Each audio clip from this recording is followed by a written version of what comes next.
Dear participants, we want to welcome you to our webinar today, TKC webinar. And I just want to say that we are just waiting for 2 more minutes, and then at 10 o'clock, then we can start with our program.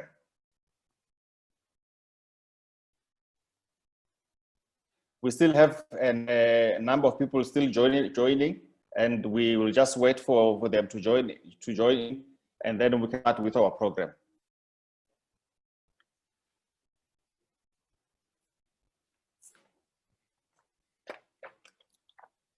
As you will be aware, we have a number of topics that we are going to be covering today. The first one will be the socio-economic implications of COVID-19 on the trade and transport sector. And then we'll also consider the challenges and mitigation strategies brought by COVID-19, looking at the Kenya experience. And we look at the opportunities and implications of trade and facilitation, as well as the how women in transport are impacted by COVID-19. Yes.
Good morning. I welcome you all to the first ever Trans-Kalahari Corridor Secretariat webinar. This is a historic event, and I am happy that all of you are of it. We have stakeholders participating from all over the 3 member states, that is Botswana, Namibia, and South Africa, as well as the SADC region, the continent, and beyond. Help me as I welcome in a special way our esteemed panelists who are Professor Alwyn Hoffman from the University of Northwest South Africa, the President of TASA, Ms. Mary Phadi, SADC consultant, Mr. Herman Heikens, and last but not least, from Kenya, we have Ms. Mary Ireri. Furthermore, we are joined by high commissioners and ambassadors from various countries, and we welcome them in a special way, including executive directors for various ministries. We have with us the executive director of the Ministry of Works and Transport in Namibia, Ms. Esther Kapanda. We have also His Excellency Feko Ngwete, Namibia High Commissioner to South Africa. We have also with us Her Excellency Rofina Chikava, the Ambassador of Zimbabwe to Namibia. We have also with us Her Excellency Ms. Tsenulo Mudise, Botswana High Commissioner to South Africa, and representing the High Commissioner in Namibia for Botswana, we have Ms. Kitsidile Bafetanyi. Let's welcome also the Secretary General of SADC Parliamentary Forum, Ms. Buemo Sekhuma. And I'm happy to say that we have, and let's welcome also the chairperson of the TKCMC, Mr. Sehudi Mohotsi, who is also here with us. For the sake of those that may not be aware of the TKC, I think it is important that at this juncture I introduce the TKC to you. The Trans-Saharan Corridor is a road network that was jointly developed by Botswana, Namibia, and South Africa in the 1990s. This corridor comprises of a tied road linking the port of Walvis Bay with Botswana and the industrial powerhouse of Gauteng province, South Africa. The corridor stretches over 1,900 kilometers from Walvis Bay through Windhoek, Gaborone, and terminates in the Gauteng province in Pretoria. It is supported by a railway line from the port of Walvis Bay and terminating in Gobabis, where transshipment facilities are available, and then it continues by road to Lubatse, where also we have a railway complementing the corridor there. The Trans-Saharan Corridor is complemented by the Maputo Corridor on the eastern coast of Africa, the Walvis Bay and Ndola Corridor to the west coast of Africa, and the North-South Corridor, thus forming a transport corridor network over the entire breadth of Southern Africa. The Trans-Saharan Corridor Management Committee is a tripartite boundary corridor development and management organization which was established with a political and economic vision to pursue or contribute towards deeper regional integration in SADC, SACU, as well as NEPAD, looking at the whole African continent. The governments of Botswana, Namibia, and South Africa, through the ministry's response for transport, create a memorandum of understanding on the development of and management of the Trans-Kalahari. This agreement was signed on the 3rd of November 2003 in Walvis Bay.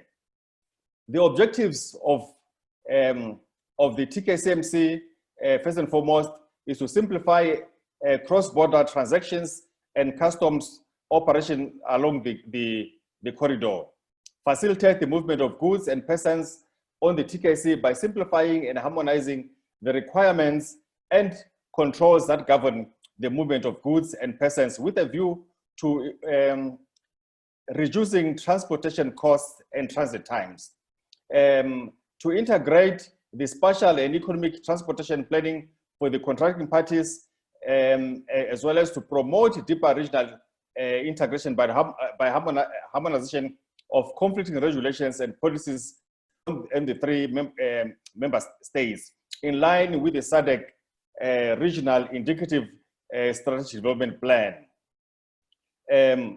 The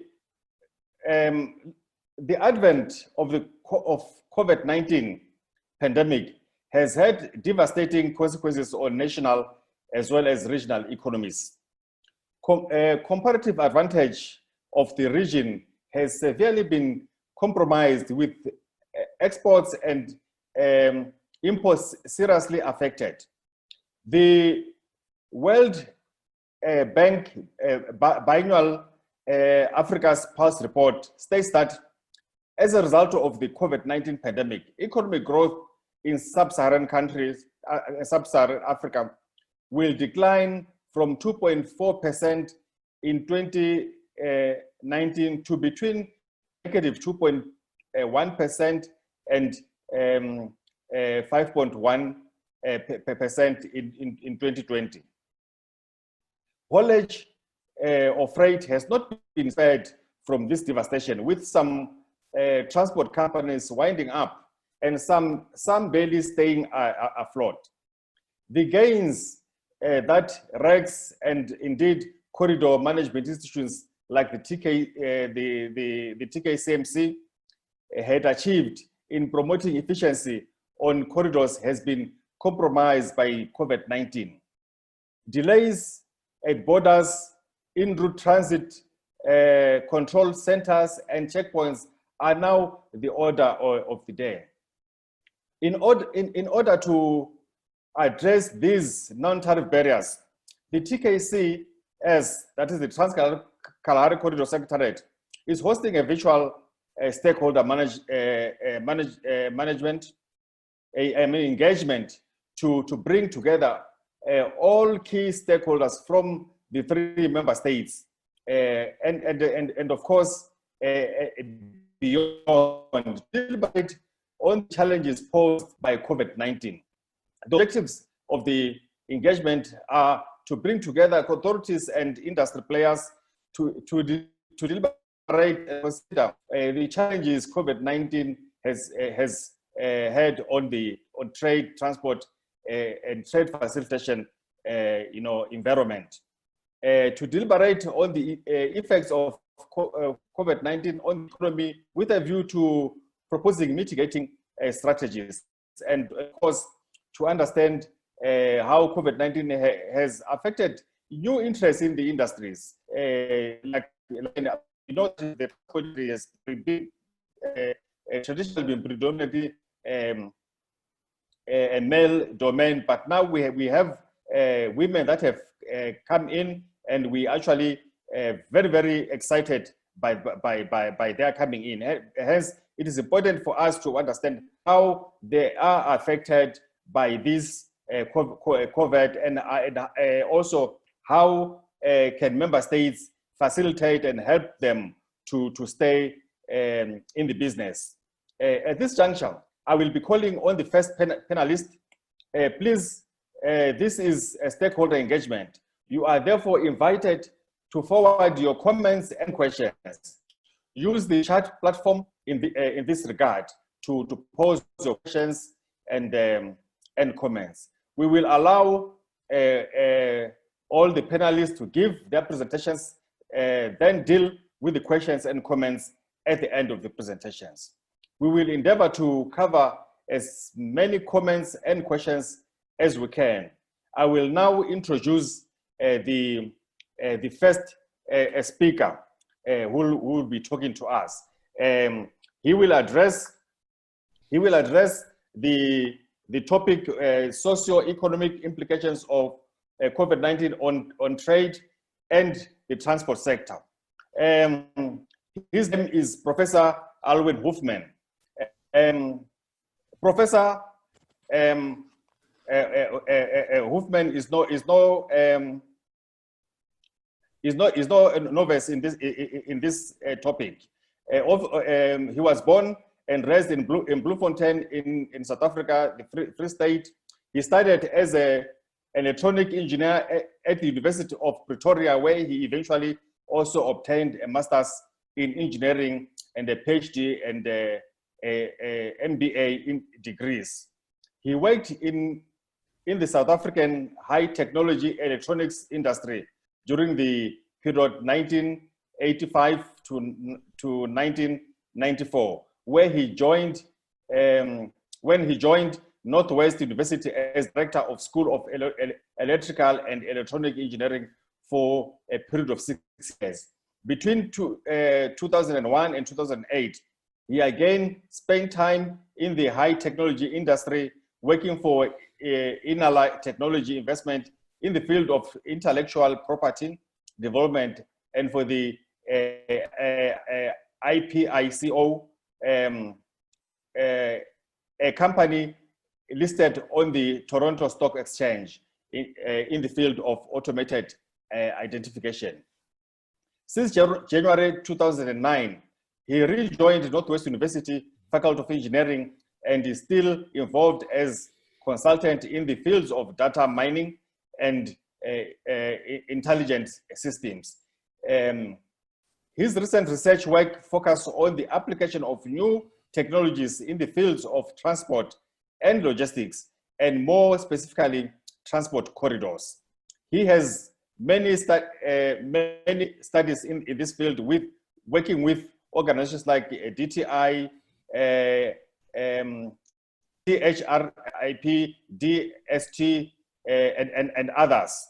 The World Bank and regional organizations like SADC, as well as EAC. This work is mainly aimed at establishing permanent corridor performance monitoring systems and promoting the concept of green lanes to authorized economic operators. Recent projects include a cost and performance comparison study for the central and the dark corridors and the development of a corridor performance monitor system for the dark corridor. This involves the collection of data from a wide range of corridor stakeholders, the processing of this data to generate relevant key performance indicators, and the publishing of KPIs through a web-based dashboard. With that, ladies and gentlemen, let us welcome Professor Hoffman. You're online, Professor. Welcome. Thank you, Leslie, for the lengthy introduction, and also thanks for the opportunity to speak at this important occasion.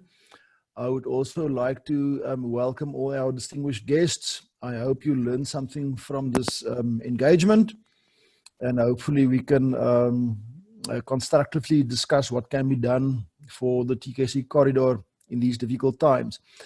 If you'll allow me, I'm going to share my screen now, since, as you know, I've put together some slides, and I'll be talking through the slides. So instead of you watching my face, I will rather then work through the slideshow that I've prepared for this purpose. Just confirm to me if you can now see my slideshow. It should be in slideshow mode now. Yes, Leslie, just confirm that yes, it's we can all... see your slide. We can see your slides, Professor. Okay, so I'll be working through these slides, and I'll make remarks. If there are comments from the attendees, you are more than welcome to stop me and to discuss whatever I may be mentioning along the way. Let me just see if it's going to...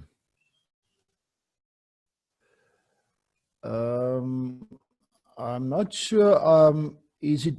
I'm supposed to be in slideshow mode now. Can you see it changing from one slide to the other? Since on my one screen it's frozen, on the other screen it's changing. Leslie, can you see the overview slide now, or do you still see the opening slide? Sorry, can you just switch on your mic? Yes, just to confirm? Yes, we see the overview slide. Okay, so I'll be paging through this then. So let me go through those bullet points. We are looking at the economic vulnerabilities that's experienced by various economies, which is basically a result of globalization. Globalization means that countries are trading with each other, which is in principle a good thing. But when we have lockdowns and prevention of free international travel, then obviously that becomes a problem, because then you cannot continue with that element of your economy. We'll also be looking at the sensitivity of different sectors to pandemics, trade and transport, or the transport industry being one of them. But obviously the transport industry is not independent from other economic sectors, because primarily transport is providing services to other sectors like manufacturing and retail. So whatever happens to those industries also directly impact the transport industry.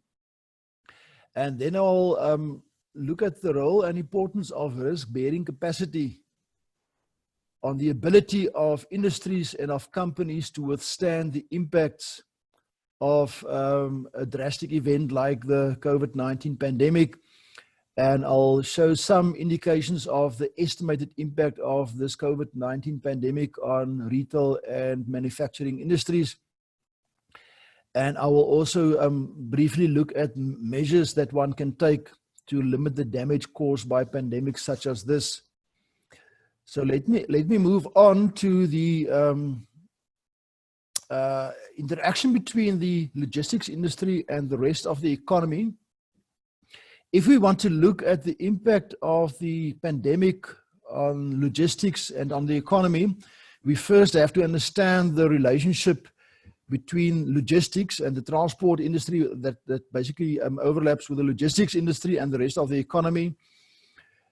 Now, this slide shows the relationship between logistics performance on the horizontal axis and then the GDP per capita, which effectively is a good measure of economic well-being of different countries. One can see that there's a strong correlation. Those countries with strong logistics systems and good logistic performance also in general enjoy high levels of economic prosperity. Countries like Singapore right at the top, whereas other countries may be lagging behind, like Angola in this case, that there is still a developing economy. So the main takeaway point from this slide is that the better your logistics is performing, in general, the better the welfare of the people and the higher the level of economic prosperity of a country. So if something negative happens to your logistics, it's going to directly impact the rest of your economy.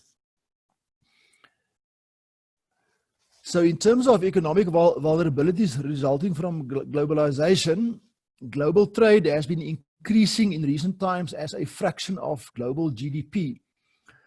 If we express global trade between countries as a percentage of global GDP, it's now around 60%, which means that if you take away global trade, you impact 60% of the world economy, which obviously directly impact the livelihoods of many people.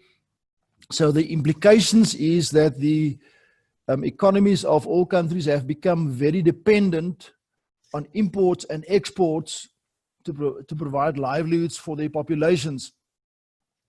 And what we could have seen over the last 6 months is that most economies and industries were totally unprepared for a sudden shutdown in global trade. And that's why we saw this havoc in most economies. If we look at the risk to supply chains, what recent studies have shown is that 90% of Fortune 1000 companies experience disruptions of their supply chains due to COVID-19. 75% saw very negative impacts, and 55% of those companies had to downgrade their outlooks, where they are expecting now to make much less profits, which shows that the direct impact of transport has a very negative impact on most companies, not only transport companies, but all companies, but because they are all using the services of transport companies to transport their goods to their customers that they're dealing with and from their suppliers. So nobody has been isolated from this. If we look at the sensitivity of different economic sectors to pandemics, we can see that not all industries were equally hard hit. The single industry possibly hit the hardest is travel and tourism, because that has been totally banned. Even in South Africa, we could not travel between provinces until very recently, and we still can't accept guests from overseas, and our tourism industry largely depends on international visitors. We also cannot visit other countries as yet. And travel and tourism these days makes up more than 10% of the global economy. So that fraction of the global economy on a temporary basis almost disappeared for the last 6 to 8 months. Added to this are industries like restaurants and catering, where they could not continue normally with business because people could not meet in large groups. So that's another 4% of the economy that has been very hard hit.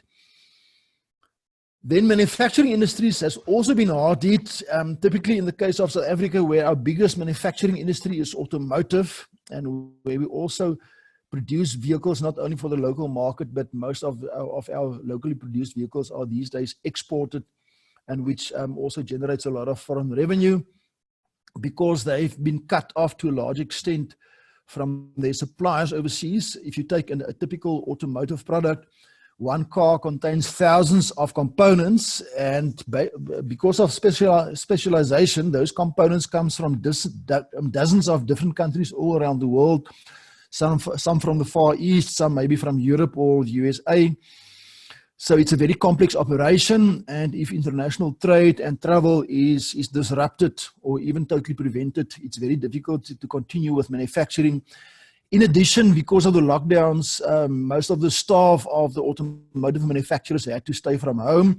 Now, whereas in some industries like the last bullet, financial services could to a large extent continue because they could perform their work from home. You can still serve customers for banking services, either using your electronic services or answering their queries from home.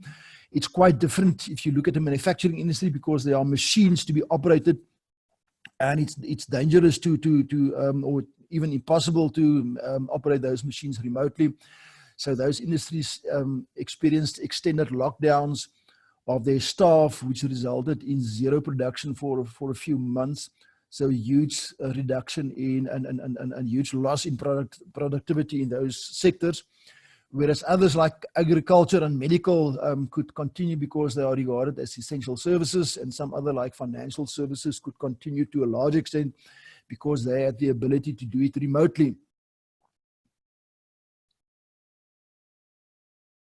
Now, if we more specifically look at the impact of COVID-19 on the transport sector, well, the long-haul trucking sector carries more than 80% of the goods in SADC region.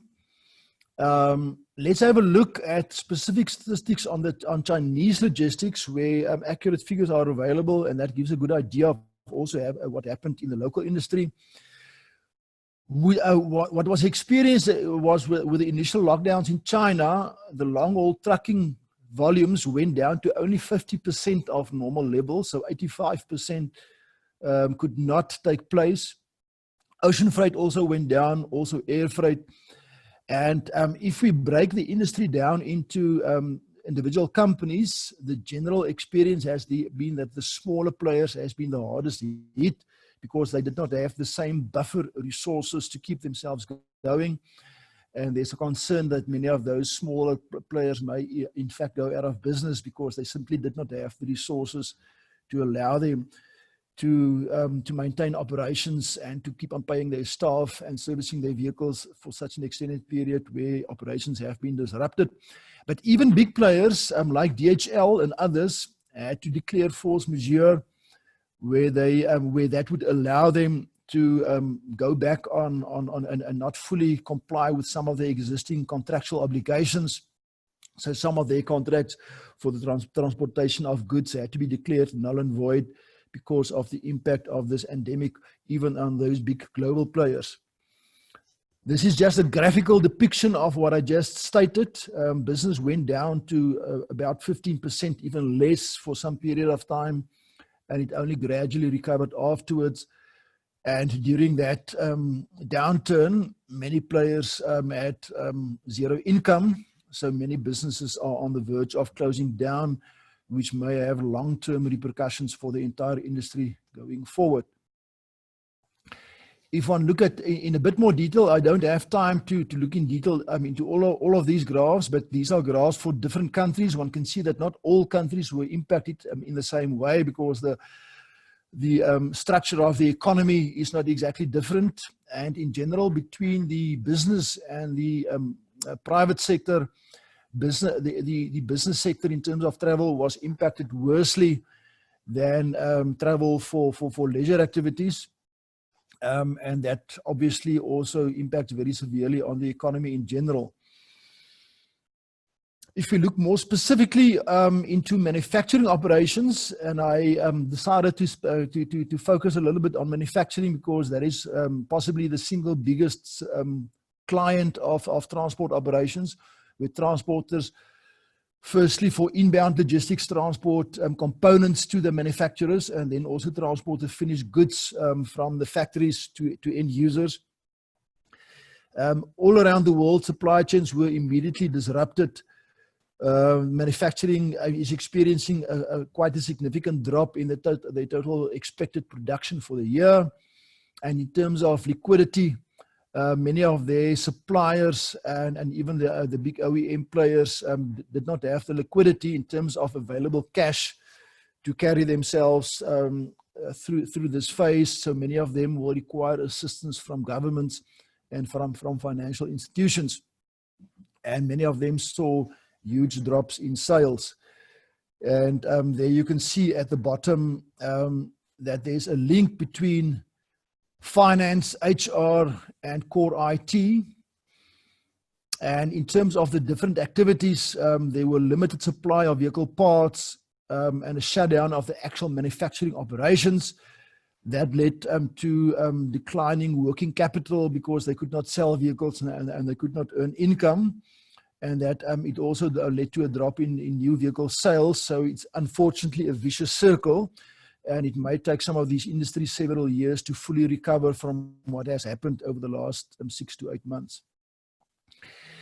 Now, all these slides so far were about what happened to us, what we observed, and how it impacted on people. On a more positive note or more constructive note, it wouldn't help us to only complain. We must look at what can be done to improve the situation, and in future, what should we do to be more ready to be able to withstand maybe future pandemics or other kinds of natural disasters or whatever disrupting event may take place in future. We're living in an increasingly risky world. Now, a very important concept in this respect, and it's not totally new, but it came to the fore much more prominently during this period, is the concept of risk-bearing capacity. And that is the ability of an entity or an economy to withstand negative impacts without losing its ability to continue with operations into the future. So a company with a sufficient risk-bearing capacity may lose some profits, but it will still be able to continue again, maybe in future years, whereas a company without sufficient risk-bearing capacity may totally go out of business or lose a big portion of its ability to operate and then may take a much longer time to recover. And COVID-19 has represented a very severe test to the risk-bearing capacity of all vulnerable industries and companies. And what we found was that the more vulnerable industries underestimated the severity of the impact and in general did not have sufficient accumulated cash resources to carry them through these extended lockdowns. And with a few simple case studies, we'll just briefly have a look at what the impact of the pandemic is and what the difference will be if you either take sufficient upfront measures to protect yourself versus not doing anything and be caught unawares and unprepared. What I did in this respect for the purpose of this presentation was to write a little simulation. I don't have detailed access to the detailed information of all companies. So what I did was to just in an Excel environment simulate the operations of a typical retail operation and of a typical manufacturing operation. And in that simulation, I entered various disruptions taking place to normal operations. And I simulated what the impact would be on the sales and on the general financial situation and the ability to continue to operate of either a retail operation or a manufacturing operation. So through this mathematical model, one can then do scenario analysis. So even if something has not happened yet, you can, through a simulated model, you can verify what the likely impact will be should it in fact happen, to allow you to know what you should prepare for and to allow you to test whether your ability to withstand these disruptions is sufficient, or whether you should build in further capabilities in order not to be taken totally down, but to be able to survive And modeling tools is a very important tool in the world of engineering and increasingly in business as well, because it allows us to verify what the impact will be of something even before it has happened, to allow us to prepare in advance and not to be caught unawares. This is just the result. I don't have time to go through the entire simulation. If there are interest, I can share my Excel spreadsheets with the attendees. But in this case, I only show the big difference for two cases. The blue ones is a company with no risk-bearing capacity strategy or no enterprise risk management strategy. The orange to brown ones are the ones of a company or an entity with a risk-bearing strategy in place to help it to withstand the impacts of something like this COVID-19 pandemic. And from my simulations, I extracted only a few figures. The one is what surplus it will show for a specific year, what the impact on its total net assets would be, what the impact on its measured risk-bearing capacity would be, and the months of forward cover would be. And that would be the number of months through which you can still survive without having any income should some big disaster strike you. And without going into the details, you can see that in all cases, the company displayed by the orange bars are much better off than the one with the blue bars, because it had prepared in advance and it took measures immediately when it saw what was coming. It immediately took measures to limit its cash outflows and to save certain costs. And some of the measures that I built into the model is, for example, the blue company only had overseas suppliers. The orange company also developed some local suppliers of critical components, so that in the case of a lockdown and lack of international travel, it could still to some extent continue with its operations. And it also more carefully evaluated its suppliers and the target markets of customers in which it was operating, to make sure that it is not only operating in very risky markets, which may be in the short term or under normal conditions be profitable, but which may be very hard hit as soon as some kind of a disaster or abnormal situation strikes. So the question is now, with that background, what should companies and industries be doing at this stage? And what new capabilities should they try to build as part of their operations to help them withstand these kind of events more effectively in future? Now, one important element is the ability to quickly collect and analyze available information through data analytics capabilities to immediately be aware of exactly what the implications will be. So you don't take weeks and months to figure out what the implication of a disruption to your industry will have on your business. You should actually know that in advance so that you can have a plan ready and start executing your preventative or protective plans. So this graphical schematical display shows that you should mobilize your resources, you should sense what is happening, you should analyze the implications on your business and your industry, and you must configure your own operations in such a way to optimally withstand what is going to happen. It's similar to a person that is physically caught, say, in a big storm. You must take action to prevent yourself from being blown away by grabbing onto something or improving your physical position. Now, for a company and industry, it's more difficult. So you must have systems in place that all the time measures and monitors and predicts into the future what the likely impact of events would be, and to have the systems in place to come up with a recovery plan and not be so that you don't take months and months to take action, but that you can be proactive instead of reactive. So going forward, all companies and all industries needs proactive enterprise risk management. It's actually a known field, but most companies and industries did not really place enough attention on that, because it was seen as an expense that is not really necessary, but it seems unnecessary until the disaster actually strikes. And if you are then not ready, you are caught unawares, whereas those companies who had a proper enterprise risk management capability in place, they will be in a much better situation to survive this, and they may even take over the markets of those companies who were caught unawares. So the companies with good enterprise risk management capabilities also have built long-term resilience in their value chains. Make sure that your value chains have the ability to survive this, and make sure that you don't have all your eggs in one basket.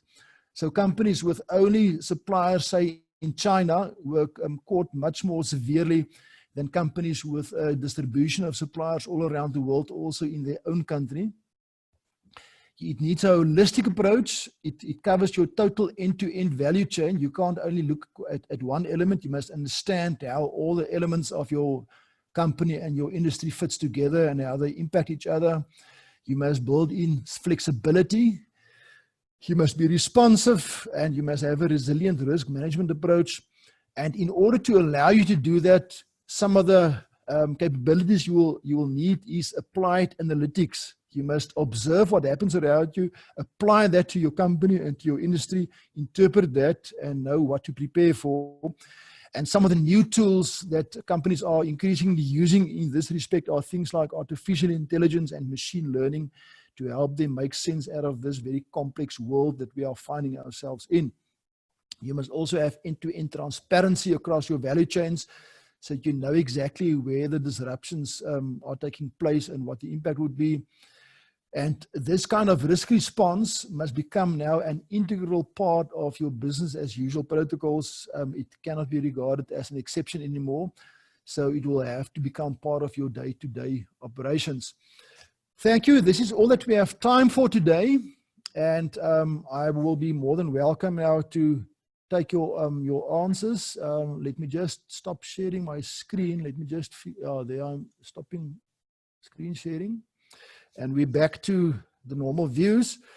As Leslie indicated, we'll rather take questions right at the end. So I'm going to mute myself now and stop my video, and then Leslie can introduce to you the next speaker, and thank you for the opportunity. Thank you very much, Professor, for that presentation. Wow, it was a wonderful presentation and very, very insightful indeed. And thank you very much. And having said that, in the interest of time, we'll now go on now to the next presentation. Next presentation will be Ms. Mary Phadi. Ms. Phadi is the mother and an entrepreneur who entered the dominated world of coal transportation, dry bulk, as well as the agricultural product locally and in the SADC region. She started her formal trucking business in 2006 in December. In the short space of time, Mary has built up a successful transport business. She obtained her experience while working for major coal companies, namely Anglo Coal, at New Denmark Colliery, as well as Sasol Mining as a secretary. Administration, staff supervision, attention to detail, I have strong points, and the day-to-day running of the business does not present any major obstacles for her. She furthered her qualification to do a diploma and a BTech degree in human resource management. She ascribes much of her success to the business skills for South Africa core program as part of the drive by Middleburg Chamber of Commerce to train SMEs owner managers. In March 2016, she was selected as a delegate of the Goldman Sachs Gibbs 10,000 Women Certificate Program. This certificate program forms part of the 10,000 Women Initiative, a 5-year campaign that aims to provide 10,000 women around the world with a basis and a management education. Out of 50 delegates in the cohort at GIBS, Mary came top 5 best presenter of her company business plan. Mary's many achievements include the Director of Phadi Logistics, TASA President, 2019-2020 Women in Transport Award Judge, top 5 student Goldman Sachs Entrepreneurship GIBS program, former BBEE Transport Sector member, former Coal Transporters Forum Certificate Convener, former Coal Transporters Forum spokesperson, former national chairperson of SANWIT,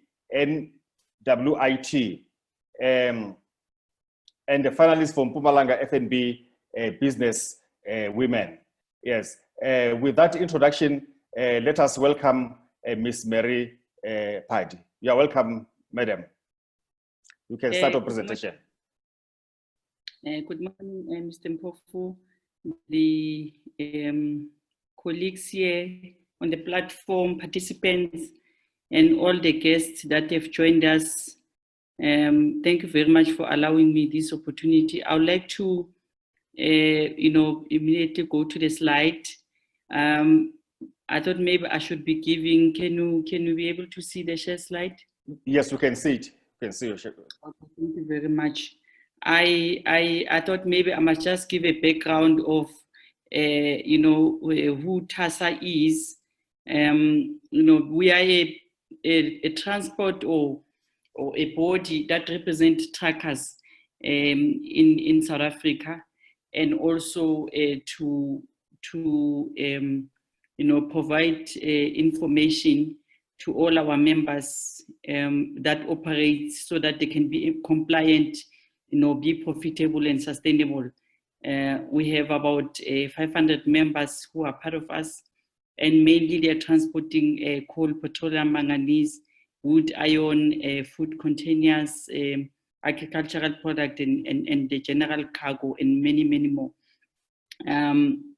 Our organization is more of assisting our members who cannot be able to speak on their behalf. We assist them to be the voice, by lobbying, negotiating, and sharing the news, getting legal advice where it is needed, and also assist them with the emotional support, because we know how difficult a freight is. Just to look at what we need to be talking about today, that we have experienced as women, that there isn't enough opportunity for us, and therefore we picked up that the gap that is identified needs to be closed, so that we can be able to dominate in this industry.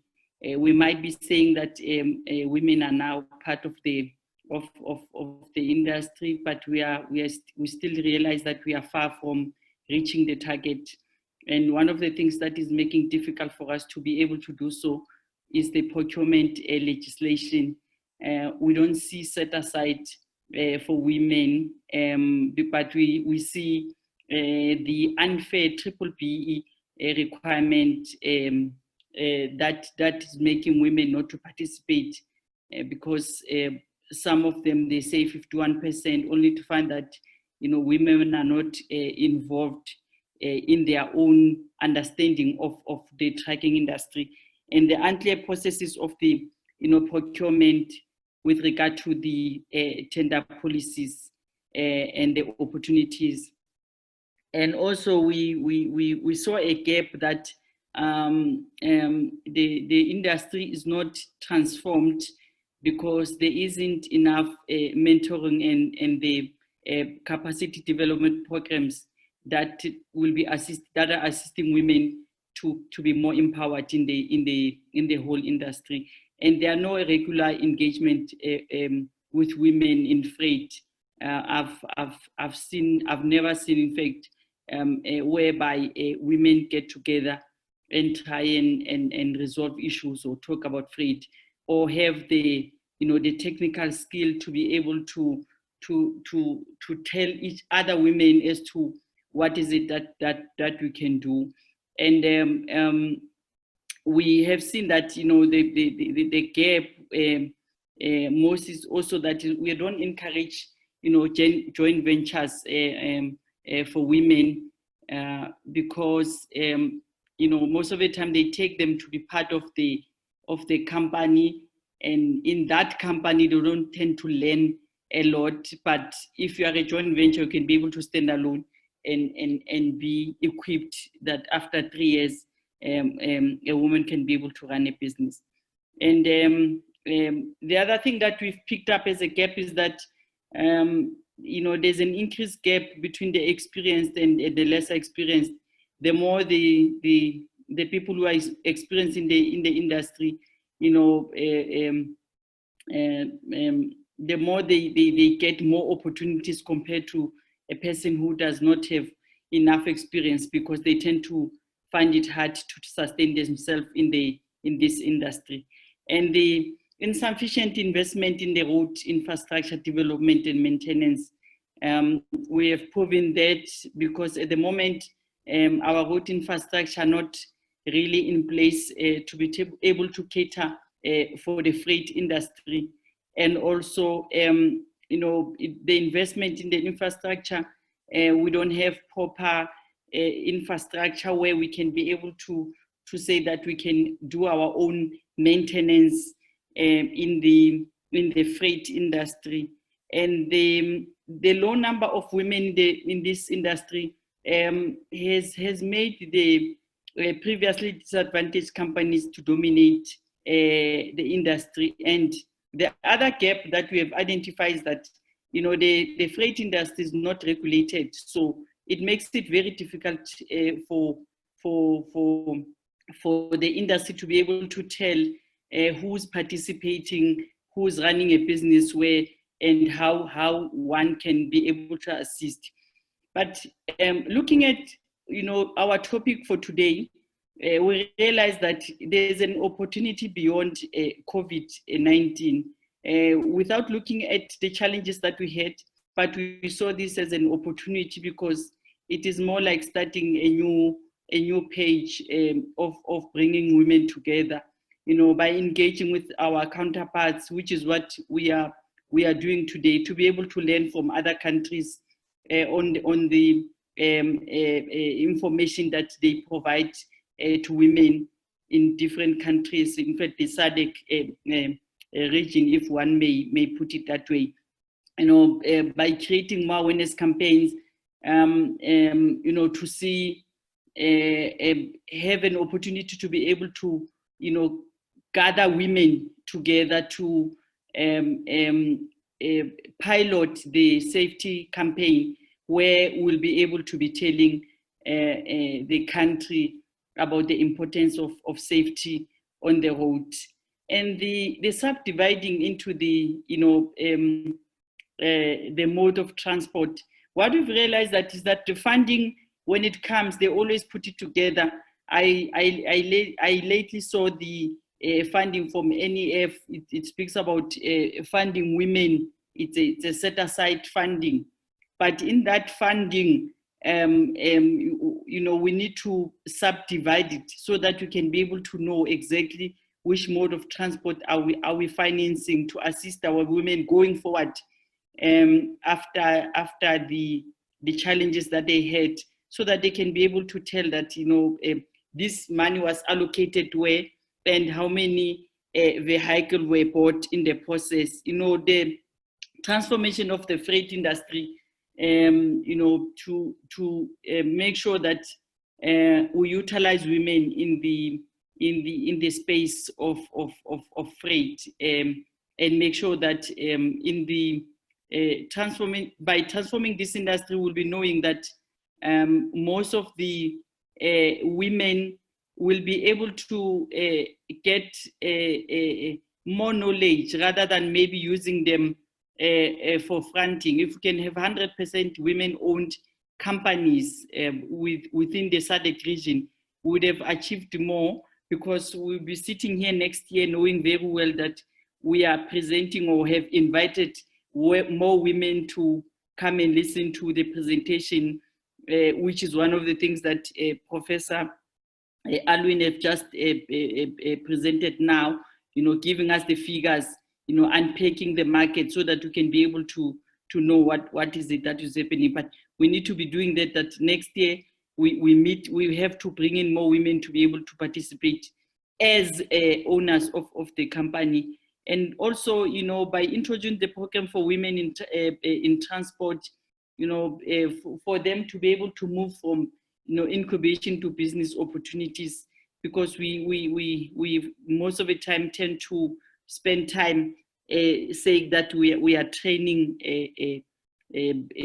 companies, instead of saying that let us move away from that and give them opportunities so that they can be able to sustain their own companies that they have. I've already said that we need to beyond COVID, we must establish the platform so that we can be able to have a conference where the women in the segregated countries come together and share ideas, and also be able to identify women who can be able to be our own mechanics, women drivers, women who can be able to do what men are doing in the industry. We know that most of the women in the trucking industry, even though they are there, it could be 1%. That 1%, cannot be able to do the things that men do in trucking. If one can give an example of the importance of this platform, is that women can be able to know the nitty-gritties of what is a truck, how does it look like, what are the requirements, what is it that you need to buy, the vehicle, what is it that you need not to do, and also what is it that might make you to be out of business. Professor touched something that is very serious. He said because of COVID, most of the companies could not sustain themselves because there was no savings that are put aside because of being small in the industry, and that if we have such platforms, we'll be able to share the information like that, and also give women going forward access to register on the database and give them preference, set aside, because if you look at the triple BE, it's not really fair, because most of the women tend to hide themselves behind somebody else. But if you set aside, you can be able to identify and move away from the 51%, 30%, and go exactly to the 100% empowerment of women in this industry. In my last slide of conclusion is that let us make sure that we are advancing the radical economic transformation, in the emancipation of women, youth, employment, people living with disability, and develop a 5-year program of action where we'll be using as a monitoring tool. We need to look back and say, this is where we are, and this is what we are doing, and this is what we want to achieve. Even though we are facing a level of competitive pressure and in establishing our companies, but despite the difficulty, we know that women will make it through, will go beyond the COVID, and we'll see this as an opportunity for us to come together. It is a sign that if one cannot work alone, but you need other people to be able to assist you. And if women get together, and if women are given an opportunity, I know very well that the industry will be shaking, and the industry will have given the people that are very strong rocks. Hence, we always call them Izimbogoto. Let me take this opportunity, because I didn't want to do a long presentation, taking advantage of the presenters that are here, that they will be giving us the percentages. But let me just take an opportunity to to thank God in the difficult times that we are coming from, the challenges that we had at the cross-border, you know, the difficulty in testing the drivers, the difficulty in sustaining the businesses. Some people have closed down. But despite it all, you know, let me just say that everybody was affected, infected with this pandemic, but we believe that there are brighter years ahead of us, and we know that with God we can go through. Thank you very much. Let me go back and see whether yes. Thank you very much, Ntate Mpofu, and thank you very much for allowing us the opportunity to present today. And we know that we are going to take advantage of this opportunity and empower more women in the freight industry. Thank you very much, Phadi, for the presentation. And we have actually alluded quite a number of challenges that women face in the industry, and of course issues of mentoring, issues of coaching, and issues of you know, women even coming together to engage, and also to see how they can best you know, move on, especially in this industry. It's a difficult industry, of course, but like we have said, we can achieve whatever you want, you stand out to achieve. Thank you very much. And maybe before I call the next speaker, who is our visitor from EAC, let me probably at this time just read some of the questions that have come, so that the panelists can be considering them, so that when it comes to question time, they should be able to interrogate them. We have one question that comes from Botswana. It says the new in fact from Mr. Bunse Bukai, say the new normal under COVID-19 circumstances demand a total shift from the traditional way of business operation across sectors, including public sector. What change management initiatives need to be engendered in our structures to catalyze adoption of the new mindset? Yes, maybe you will want also to be considering that as panelists. And there's also another one coming from South Africa, DOT, from Mr. Sinetemba Ngobisa. And let me to also take this opportunity to welcome Mr. Ngobisa. He's the Chief Director at the Ministry of Department of Transport in South Africa. His question is, Sis Mary, what would you expect from regulating freight industry? That is in terms of the permit system. What would you expect? What would you expect? Probably also maybe other panelists may also want to take a bite also on this one. We have another one also come from Anatolia. It says, good morning. I would like to ask if we are going to get presentations. Oh, of course, that one. Now we are going to get presentations, colleagues, and we are also going to give you the link, so that the live link, so that you can also be able to follow the presentations. Yes. Having said that, let me now welcome. Let me now welcome our next presenter, Miss Mary. I'm sorry, Miss Mercy Ireri. She comes from Kenya. She's the Chief Operations Manager for the Kenya Transport Association. Mercy, you can start your presentation. All protocols observed. Thank you very much. sir, for the invitation. It's also a privilege for me to be part of the panelists. It was also a privilege for me to be able to think through the challenges and the opportunities that come on our way as we are also handling or tackling this pandemic. As you've been told, my name is Mercy Ireri. I work for Kenya Transporters Association. I am the Chief Operations Officer. And today, as I share my screen, I'll be talking to you about, of course, the challenges and the opportunities presented by the pandemic. My presentation is going to squarely talk about the operations and the challenges of a normal transporter.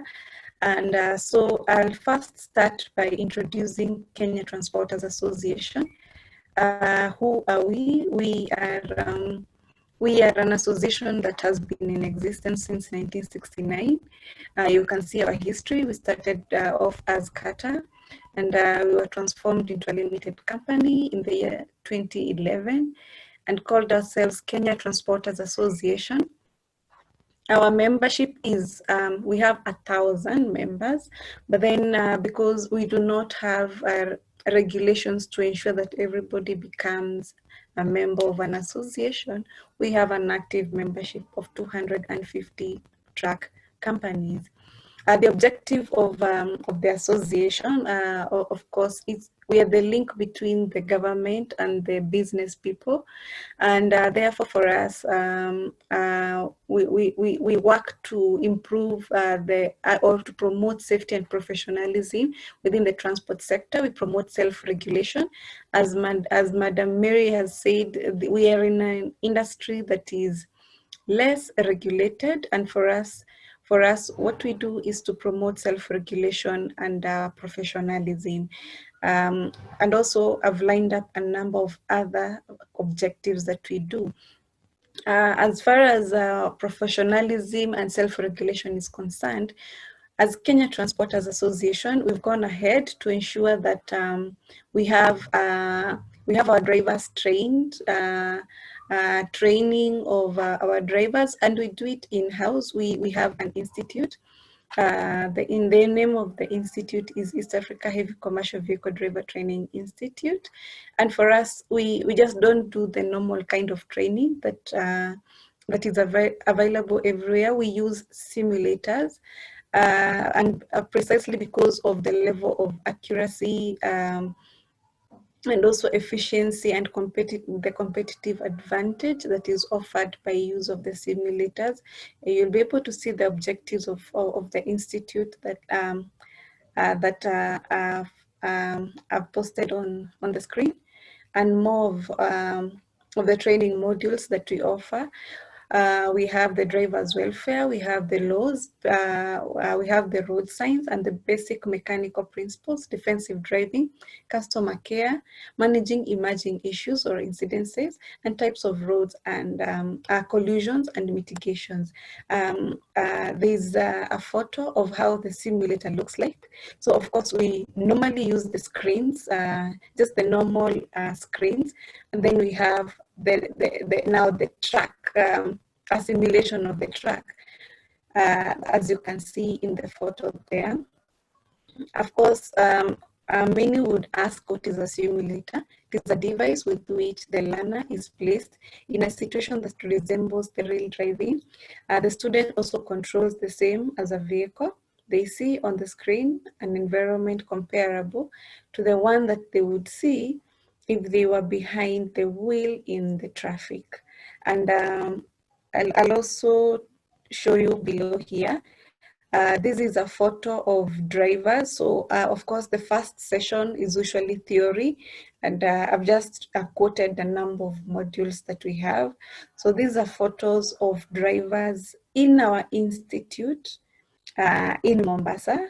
And also we have photos of drivers. Now, as you can see, we can clearly see the screens that we use, and we can be able to see drivers behind the wheel. In doing that, we partnered with USAID Compete and Trademark East Africa to have the simulators and set up the training institute and also develop modules for self-regulation.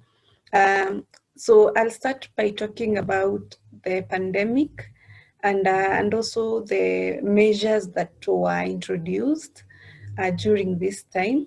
And so in Kenya, since the commencement of testing of drivers, which started in May this year, there were a number of emerging challenges and also confusion in handling this exercise. For us, the Ministry of Health developed some protocols or guidelines to be observed or to be used by truck drivers while traversing the Kenyan roads and other East African countries. And some of those guidelines are a driver should be tested at least 48 hours before start of the journey, and the results are supposed to be available for collection within 24 hours. The driver is supposed to be provided with 2 documents, that is a result slip and an attestation form. So in this case, if you have a result slip, you are able to move around or nationally, but then the attestation form is the document that is recognized by other East African countries, namely Uganda, Rwanda, Tanzania, Congo, and Burundi. So that is the first point there. And then the drivers, the validity of the certificate, I think worldwide is 14 days. If the driver tests positive, the driver is supposed to be isolated. So when this exercise started, drivers would be isolated for 14 days, clean days. But right now we are seeing some changes. Here in Kenya or just across East African countries. Once a driver tests positive, they are retested again after 3 days. And if the driver tests negative 2 consecutive times, on the 7th day, he's released. But then if you are tested after 3 days, and then one of the 2 days you test positive, you will continue staying in the facility until you are able to test negative for 2 consecutive times. So this has really reduced the number of days that drivers are spending in the isolation centers. And it has also helped us as transporters save money in terms of we were being forced to now look for more drivers, employ more drivers on a casual basis to continue with the journey and ensure that there is free flow of cargo. The driver should also be transported by an ambulance to a government facility for isolation. These are the guidelines, but then you would find that at times that a driver is also not able, the government is also not able to facilitate the ambulance for various reasons. The ambulance would be in use somewhere else, as I'll talk in my later slides of constrained capacity. The truck should also be fumigated before another driver uses the truck or continues with the journey. That also the driver should only stop at identified areas for rest, and there should be maximum of 2 crew members in a truck in light of social distancing. So for us as Kenyans, which borders do we frequently use? We have, between Kenya and Uganda, we have Malaba and Busia. With our borders with Tanzania, we have Namanga, we have Taveta Holili, we have Lunga Horohoro, and we have Isibania Serari. Between Rwanda and Tanzania, there is Rusumo. Between Burundi and Tanzania, we have Kobero and Kabanga. Between Uganda and Rwanda, we have Katuna and Gatuna, and we have Mirima Hills and Kagitumba. Between Uganda and Tanzania, we have Mutukula border, and then between Rwanda and Burundi, we have Nemba and Nemba Gisenyi, and we have Ruhwa and Akanyaru border. And then between Tanzania and Zambia, we have Tunduma and Nakonde border. Those are the very, very busiest borders across East Africa. Of course, as I introduced, we have we experienced some emerging challenges, and some of them were like due to lack of information. There was a lot of, sorry, I think there was a typing problem, the error. There was a lot of disinformation about the virus because it is a new virus, and every information that people got, that's what they would spread. And therefore we'd find that at the same time, there was also a lot of disinformation. There is inadequate human capital for testing drivers from places of origin and along the corridor. There are also delays in issuance of COVID-19 certificates to drivers. We also experienced unharmonized directives issued by county governments. We also had unharmonized directives by individual countries, that is across East African region. We also, it also came out now prominently, now the lack of infrastructure. This is across the road network, the state of isolation facilities, the rest areas, and the parking facilities. The issue of politics between a country and the other led to stalemate, and this was very, very prominent between Kenya and Tanzania. And the issue is still there. There are some borders that we cannot cross as Kenyans, and the same thing with Tanzania because of basically the politics that are there. The lack of proper communication between government agencies also caused a lot of delays in crossing the borders, and also evacuation of cargo at the port. And then we also saw multiple inspection centers and police checks introduced that also resulted in wastage of time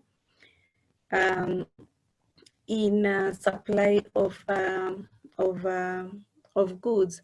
So with the first challenge, that is stigmatization of drivers, as I've said, that our very source of information is the government, but then also the same governments were also a source of stigmatization through the use of probably improper use of words or improper language towards our drivers. And a very, very prominent or commonly used word by different governments across the EAC was that drivers are the corona people, and that meant that our drivers were the people who were spreading the virus. So the problem with that and the lack of proper knowledge or prior knowledge of the virus is that it led to mistreatment and stigmatization of drivers. In some cases, drivers were not able to access hotels or eateries. A Kenyan driver living for Uganda, he would probably need to eat somewhere in Uganda. And therefore now with the stigmatization or misinformation that was being spread, you find that the drivers were not being allowed to access these facilities. The drivers would also go for days without a shower because, you know, you can't carry a shower in your truck. You have to access it from the point that you are in. We also experienced stoning of trucks because of fear by the locals that they're seeing drivers just hovering around. And the only way they thought best to deal with the drivers or to chase away the drivers is by stoning the trucks. And even sometimes beating up the drivers. Also the blunted use of demeaning language, referring to drivers as corona people, as I had mentioned. All these contributed to stigmatization, and also this stigmatization also constrained many family relationships, others ending up in divorce. The second challenge is inadequate human capital for testing. In Kenya, like just any other country, you find that the health system has not been properly funded over the years. And therefore it means that our hospitals, the bed capacity is very, very low. the number of human personnel to take care of patients is also very constrained.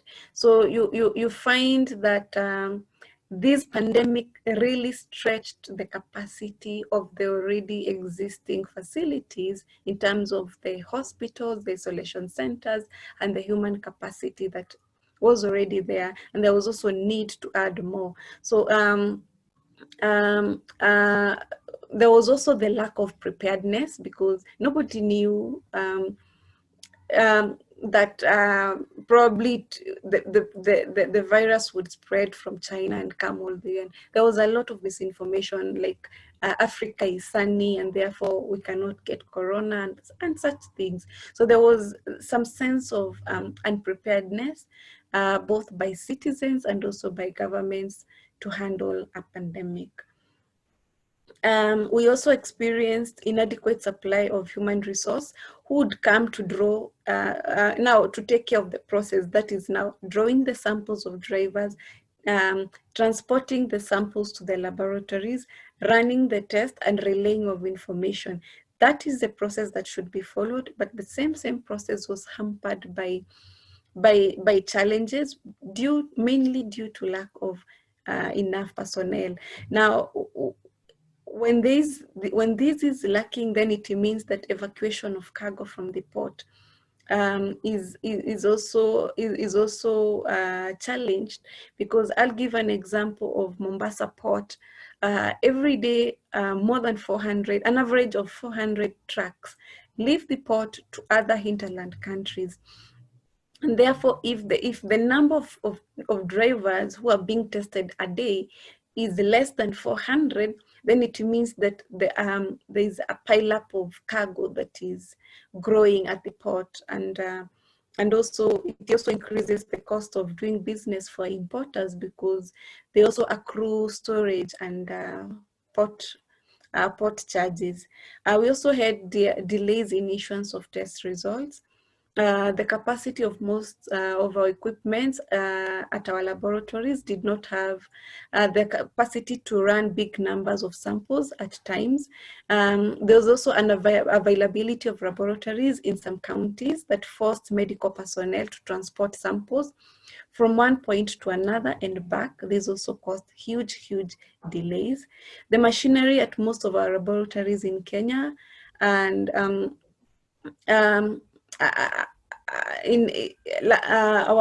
our laboratories were also somehow, the equipment at the labs were also somehow outdated. And also we had the issue of still strained capacity, human capacity to draw samples and perform the clerical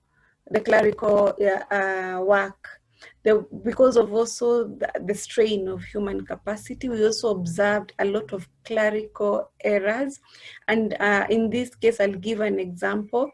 A driver goes to for testing. The details are captured by the medical clerks, but then you find that there are errors here and there, and therefore when the driver goes to collect the results are not available because the information does not match, and therefore the driver is forced to do a retest and also is forced to do a retest. We also experienced unharmonized directives within the EAC country. A country would wake up and say that I do not want this, and the other country is allowing the same thing that is being denied in another country. So based on the information that a country has, they would make decisions without consulting or involving other countries.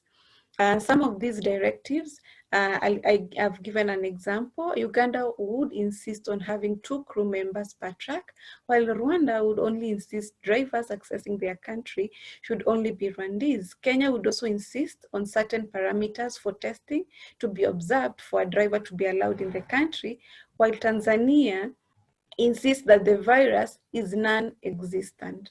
So you would find that they do not take testing of drivers and even the whole pandemic seriously. And therefore, with these, you find a lot of Tanzanian goods were not being allowed to come into Kenya. And the same happened to our trucks. And a lot of goods would also get spoiled while still at the border. And of course, that is what caused a lot of delays at the border. In Kenya, we also have county governments, just like countries would have municipalities. For us, we call them county governments. They have their own administrative organs, and they are headed by governors. And therefore, some counties would prohibit drivers from stopping for rest in their counties. And this would force drivers to drive for long hours without rest, leaving them fatigued. So this is also another challenge, because we realized a number of drivers would frequently fall ill for various diseases. For example, we also saw an upsurge of nose bleeding, and we also saw an upsurge of headaches. We also saw an upsurge of drivers complaining of back pain and just general body weakness. This was a result of these drivers spending a lot of time driving than resting as well. Also, the county governments would deploy traffic marshals to remove number plates from trucks that would have stopped for any reason, even a breakdown. And therefore, one was required to pay impounding fees to have your number plate returned. And this contributed also to the cost of transport. And many times we've asked ourselves, once you pay the impounding fees, would that really do away with the spread of corona, or is it just an opportunity to make business? And the same thing was happening in other EAC countries. You'd find that your truck is unnecessarily impounded, and once you pay the money, you just leave. So it creates the question of how are we really handling this pandemic? Are we taking advantage, or are we really trying to combat the spread of the virus? There is the issue of poor infrastructure. Most of the isolation center facilities needed a facelift.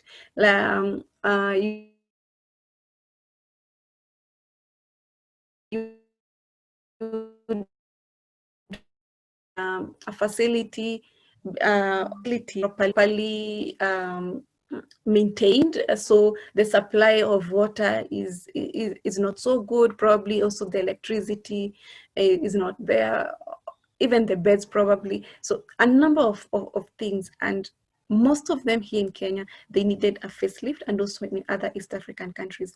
The available infrastructure at the isolation facilities were inadequate, unavailable, or outdated. You'd find that you have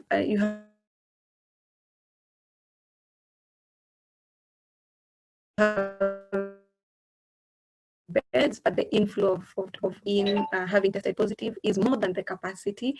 You'd also find that they do not have proper infrastructure. They actually do not have the proper infrastructure to take care of corona patients, or even the infrastructure that is there is seriously outdated and probably cannot be of use. I've talked about the bed count.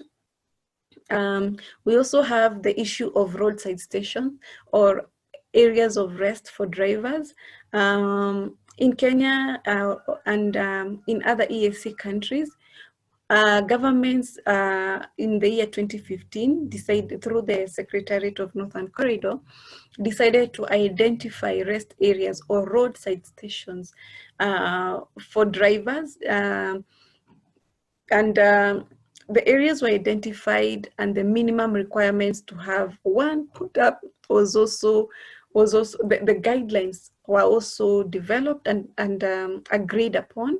But then the construction works for these areas has never started in many countries, and therefore the areas of rest for drivers are the places that, you know, they have grown fond of stopping at. I like this place, or we like this place, and therefore this is where we will be stopping. So there are places or there are areas that drivers have identified for themselves. Some do not even meet the standards that have been set by the Ministry of Health, and therefore you find that now it disorganizes the journeys management, or just the journeys of drivers. The other issue is that we experienced a lot of delays at the borders, and therefore the other issue that came out very, very prominently is that most of our borders do not have either parking, or the parking spaces are not adequate. Also, the nature of the parking, how do they have lavatories? Do they have restaurants where people can just go and eat? What are the conditions of these parking places?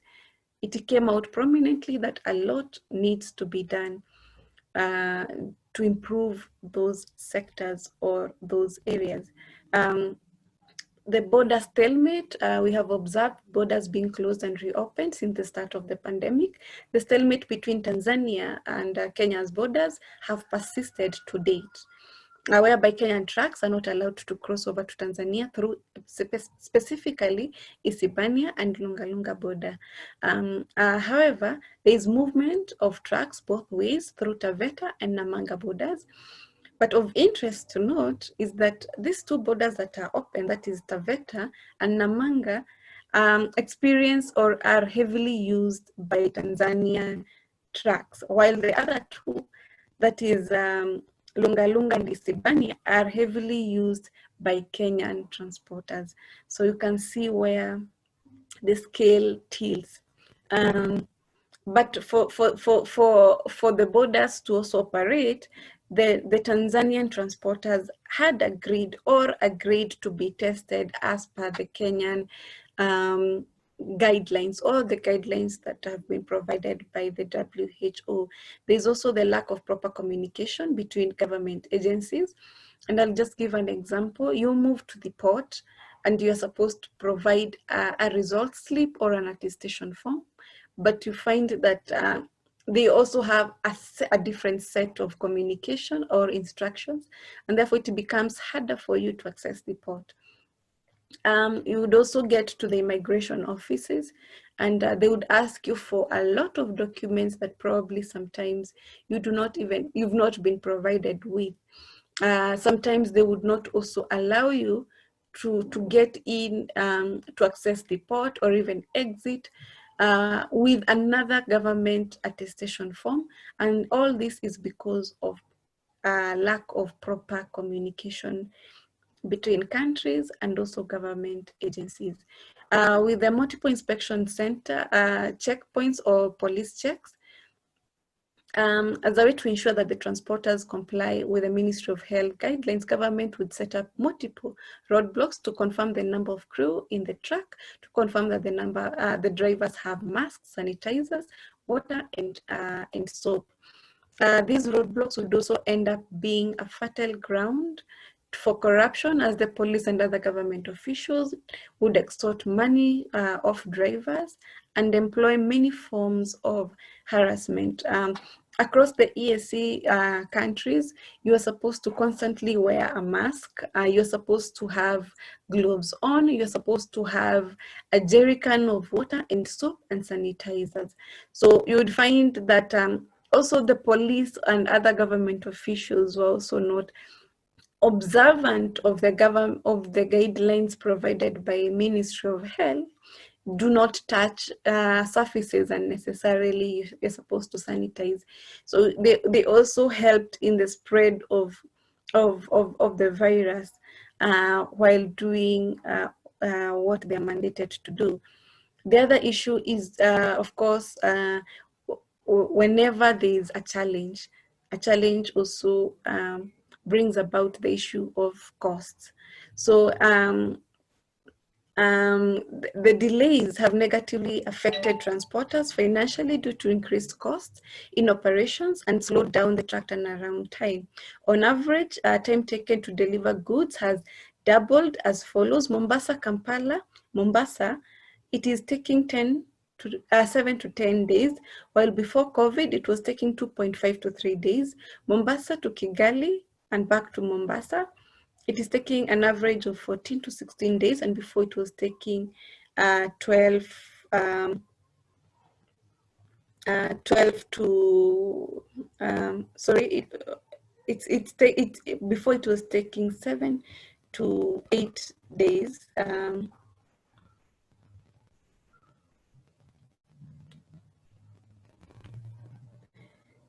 Mombasa, Bujumbura, and Mombasa, it is taking now, it's now taking 20 to 21 days, and before it was taking 8 to 9 days.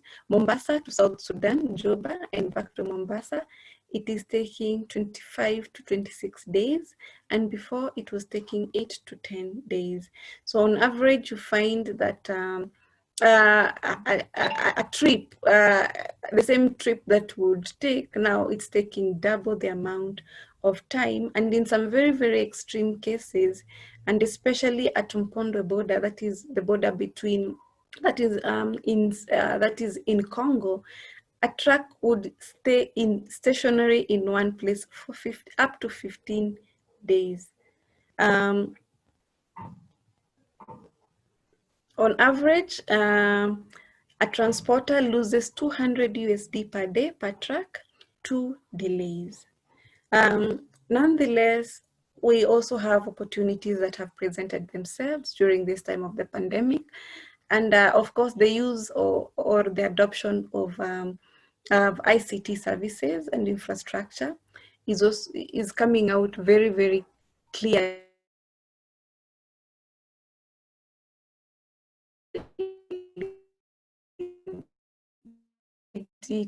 Today, more than our interactions with agencies, there is reduced paperwork and human interaction with the adoption of paperless transaction and the use of emails, WhatsApp, and other electronic modes of communication in East Africa through the East African Customs Secretariat. The online drivers app was developed and in use, whereby a driver's information is uploaded in the app. The system is planned to be linked with a single customs territory system to minimize the need to carry documents for physical presentation to a customs officer. So what this means is that once a driver goes for testing, the information is actually relayed in the app. The driver does not need to go back to pick an attestation form or even just reducing the paperwork. So the system captures information right from the lab, sends it to the Ministry of Health, to the driver, and to the borders. All those government agencies that are at the border can be able to see the information for the driver.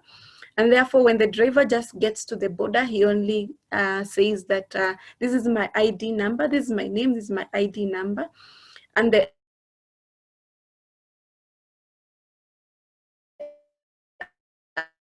able to just check electronically, the driver is allowed to cross or has tested, and he's actually the results are negative. So this system has been linked with the customs single customs territory system in an aim to reduce the paperwork and also, you know, that physical presentation of documents. And the same system, I believe, is also going to be accessed by the police, so that when they need to check to check whether they're okay and they're free to travel, and any other documents that they need of looking at, they can just check through the app. The other opportunities that have presented, of course, with the adoption of electronic services, this is going and has also reduced corruption opportunities that were presented before. In Kenya or in East Africa, we call it kutoa kitu kidogo, you know, just incentivizing somebody with something small. So that, because of the less human interactions, that is also going to stop or even reduce significantly. We've also experienced improved and predictable services from both government agencies and the private sectors, since there is improved monitoring of services and movement of goods ultimately, this firms up relationships and there is more transparency. What this means is that once, with an example, you have ordered your goods, you are able to communicate with your client online, you are able to know that the driver has picked the goods because of the use of the app. You are able to know that that your results have been taken to the lab. You are able to know that they are coming, and you're able to know the time that you are scheduled to receive the goods, the results. So you're able, as a driver, you'll be able to know that you're supposed to get to the port at this time and at the border tentatively at this other time. It has also promoted professionalism within the trucking sectors and along the logistics chain. The transport sector is also famed in employing illiterate or semi-illiterate people, especially the drivers. The use of electronic services will naturally force drivers to learn how to read, write, and communicate in common languages like English and French. And that is also going to take care of the communication barrier that we've been experiencing.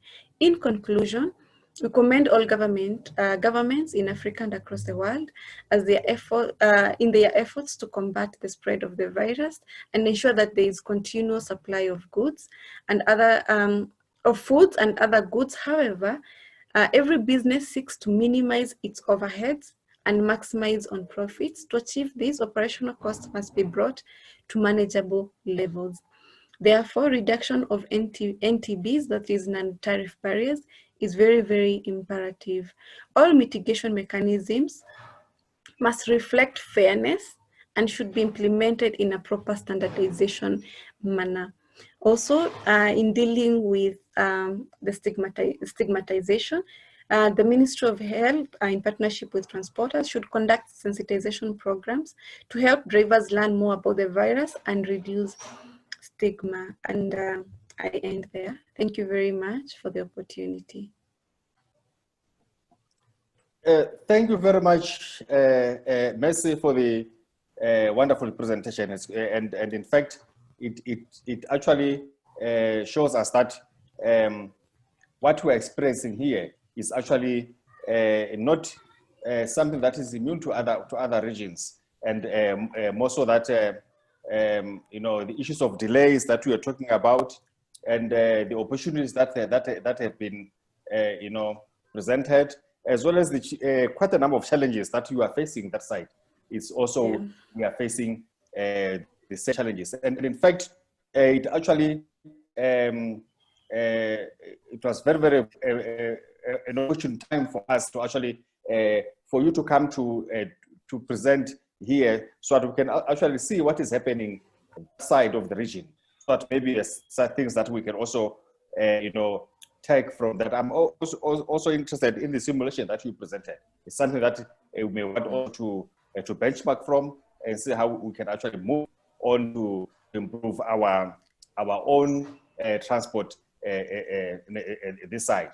And we have quite a number of questions that have been coming in, and I won't now read any of the questions that we are having. But for the interest of time, I would like to at this time to introduce the last speaker, the last speaker that we have. He comes to us from SADC. He comes to us from SADC. He will be presenting the topic opportunities and implications on transport and facilitation as a result of COVID. He is Mr. Herman Heikens. Herman is a senior expert for the TTTFP and is familiar with the tripartite agreements, that is all the modern laws, the regulations, as well as the standards and systems. He is part of the team that developed the corridor trip motor system, and he has 20 years working experience of national transport information systems in the region, and includes the regulatory frameworks for both domestic and cross-border transport. Mr. Herman, please take the floor. Thank you for allowing me to speak and present. I would want to just put up my screen as well so that I can share the presentation being prepared.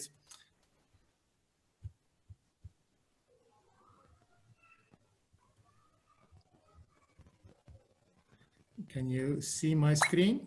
Yes, you can see your screen. Just want to close here another screen as well. So I will be discussing and presenting to you as part of this pandemic, a system that was developed by the tripartite, especially through the TTTFP project. It's called Corridor Trip Monitoring System, or a CTMS, for COVID-19, and a pilot implementation that is now in this process, where it will facilitate the process of trade. It will also facilitate the process of allowing our drivers to move through the borders. It is similar to the one that is also being piloted in the EAC, the R2 systems, whilst this one has been adopted as the regional one that will be implemented across the region. I will be discussing the fundamentals of the system. I will be discussing the modules and the process, also the equipment. Then I will address the privacy and security matters, or the link thereof. And I will discuss advantages and then the pilot implementation and the way forward, and then we can have a couple of questions and discussions on that.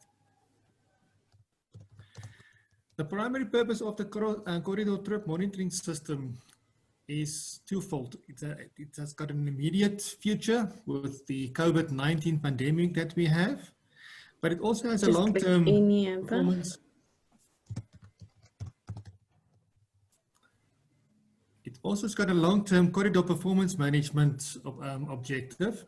In the immediate future, it will maintain a record of driver and crew compliance to medical requirements. It will monitor the trip progression by tracking both the vehicle and the driver, and it will facilitate management of safe transit in cross-border road transport operations. In the long term, the system will be used by monitoring trip progression by tracking the vehicle or cargo. It will be available to all corridor management institutions, and it will be a tool towards smart corridors. The fundamental of the system is based on a regulatory framework as set by the Multilateral Cross-Border Road Transport Agreement, MCBRTA, as it was adopted by the tripartite ministers of infrastructure last year, October, in Lusaka. The principle of the agreement is that the operator is responsible and liable for the quality of operations, both for driver and the vehicle. And as such, an operator, driver, and vehicle information is readily available to authorities at roadsides through the tripartite transport register and information platform systems called TRIPS. The TRIPS system itself, maybe I must explain that before we go forward. It's a system that will communicate or facilitate communication between the national are constituted. I think somebody's mic is on.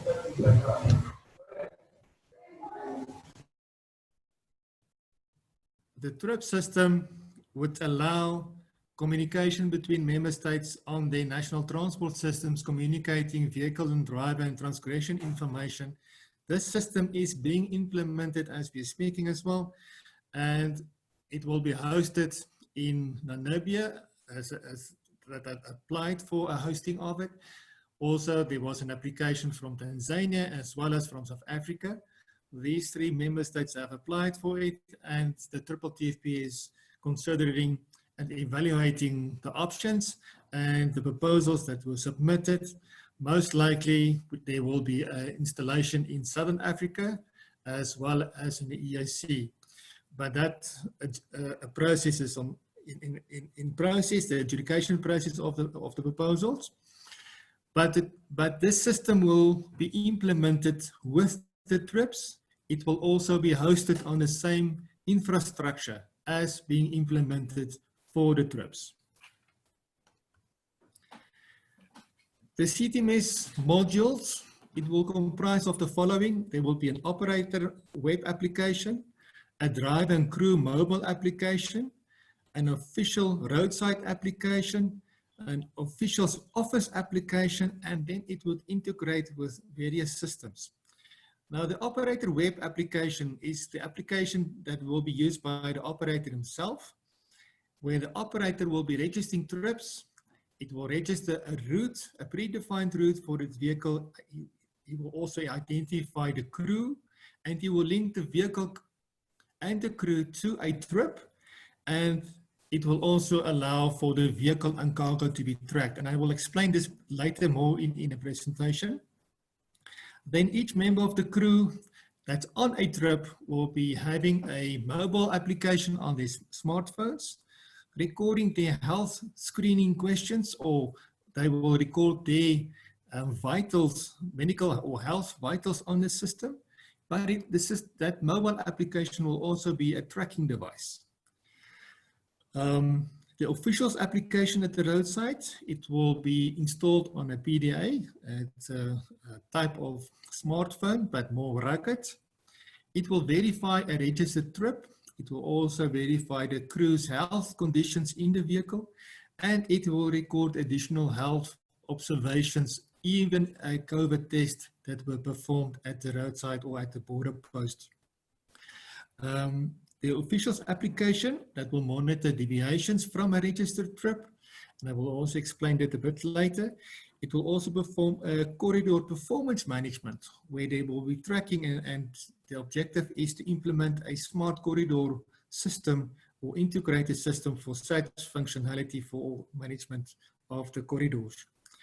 The system then interfaces with the trip system, effectively with all the national transport systems. It allows for tracking, customs, and immigration to use the same system, and that is also for the objective to optimize and implement efficient cross-border road checkpoints.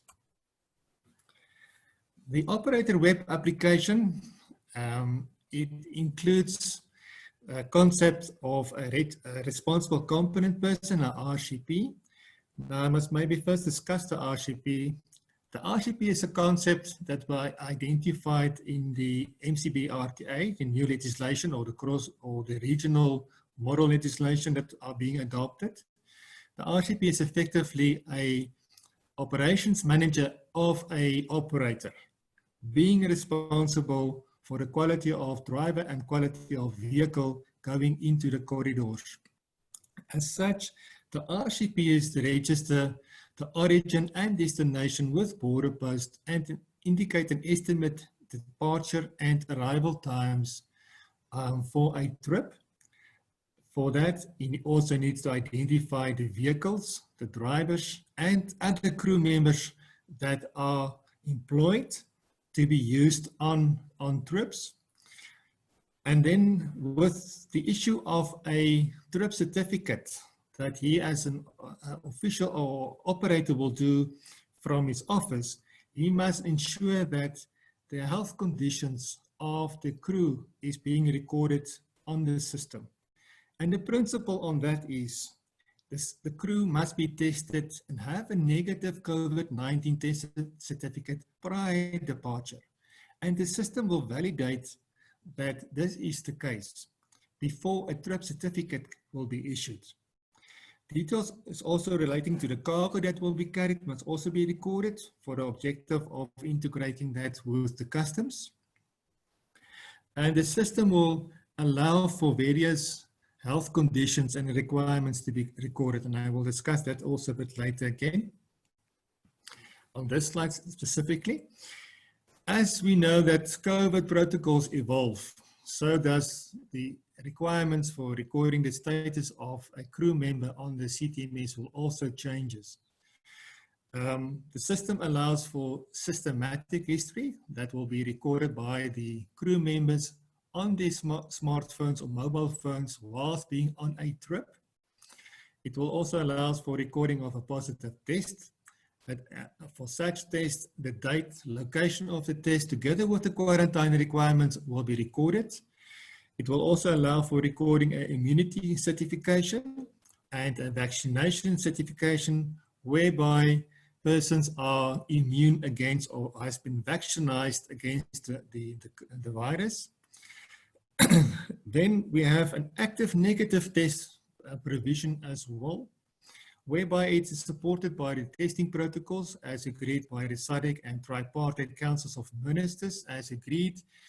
They allow for a 14-day validity period. Now we know that, as even like our previous presenter indicated, these dates are changing, and there's at some point in time there were confusion on it.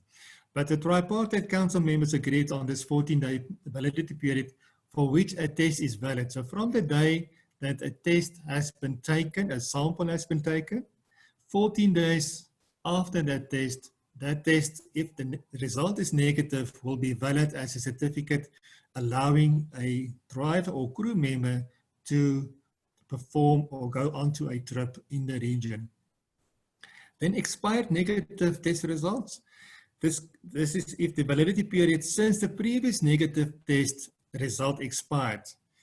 Effectively, that person needs to be tested again, irrespective of being symptomatic or not, meaning that you can have a negative test result, then you must get tested. It is also possible that your test result, you may have an active negative test result that expires during your trip, and then on the trip, at that point where you arrive at a checkpoint, you will need to be tested before you can continue on your trip. The process of the operator web application, it's a simple system that we try to make, develop. The objective was to develop a system that is intuitive to use, to minimize the training requirements. So on the screen you see as an operator, when he registers on the website, he will type in the responsible component person. The responsible component person would be the one registering the account for the operator, and then the details of the operator is indicated on the bottom side of the screen. From registering onto the website, you will see that there's options to register the vehicles of the operator, the crew members or the drivers, and assistant drivers or logistical support staff that will be in the vehicle with the driver. And then there's the last option is the route. The route is then where you register predefined routes that will be traveled, on which you will issue a trip certificate that will be allowing that vehicle to progress and move on the corridor. On the right-hand side of the screen, there are functions on this side. If I mark it here, it is the functions and menu items, whilst you can also click on the bottom. So this is just a simple process to make it very simple to capture, not too difficult for all the RCP or responsible competent persons or the operational managers to record the particulars on the system. For operator vehicle, the step one, the steps, the process of the recording of the vehicle is indicated by this bar. As you go through the process, the system will indicate where you are. Step one, then step two, step three, and so forth. In this process, the operator would register the vehicles he is using. He will also register the upload documents relating to the vehicles, like a registration certificate or type of ownership. It will also register yellow card insurance scheme for third-party insurance in COMESA. It will also allow for the upload of certificate of fitness, ownership documents that will all be required at the end for the process to be concluded for registering the vehicle. The same goes for the crew members. There's also step 1 to 4, where the documents of the drivers and the crew members are registered. In this registration process, we register the driver. We also register the driver licenses or PRDP or professional driving permits. We also register the certificate, the medical conditions, and then there's an upload of these documents. So under step 3, we would be registering and recording the COVID testing or the test result of the testing that were done. It also allows for the upload of immunity certification, as I said, as well as the vaccination particulars. It also allows for uploading of a yellow card. Then the process is concluded with the recording of the trip. And as you can see, it is a Google Map process that's familiar to everybody. You will be recording your trip on Google Map and indicating and having a selection of the standard routes that are available on the system that will indicate the corridor on which you are allowed to travel. On that corridor, you may have your own offload or upload points that you can register, but from the guidelines given by the SADC and the tripartite, there would be specified places where you need to stop. So stopping points would be fueling stations, allowed resting stations, and so forth. That will be recorded on the system, on the corridor that you can select to use. You can also see at the bottom, there's an option where the standard route is being displayed, whilst you can also have the standard designated stops being indicated in blue.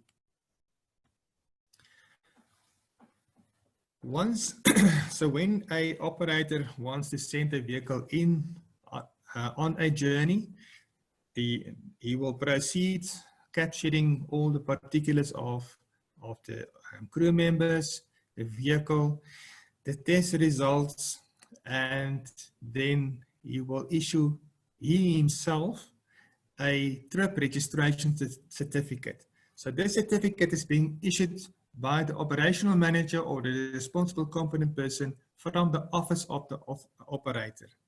This allows the law enforcement or health officials on the corridor to verify the test or health conditions of the crew members, and that will be done through this QR code, this barcode at the top of the screen. The officials can only get access to the document and the information when they scan this barcode from having their own PDA devices at the roadside. So information is protected by this means that the official cannot just query any operator's particulars.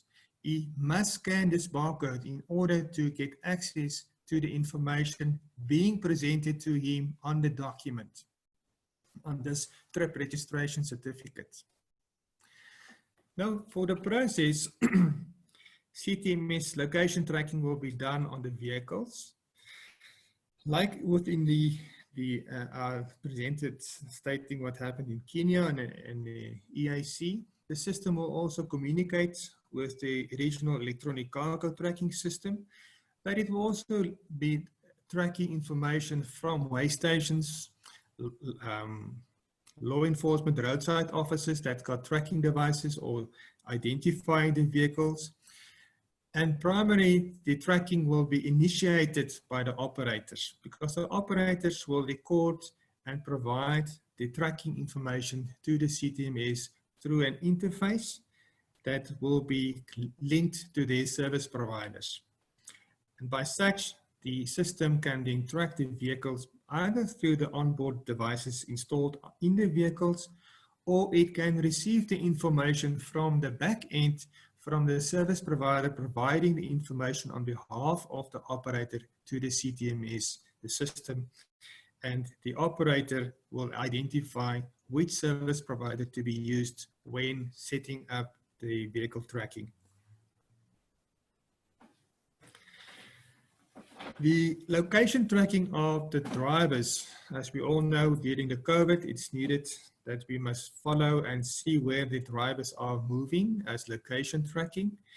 This will be done through the mobile devices or the smartphones that they will have in their vehicles to be provided by the by the operators to each member of the crew, each member being in the vehicle that is or communicate or moving on the corridor.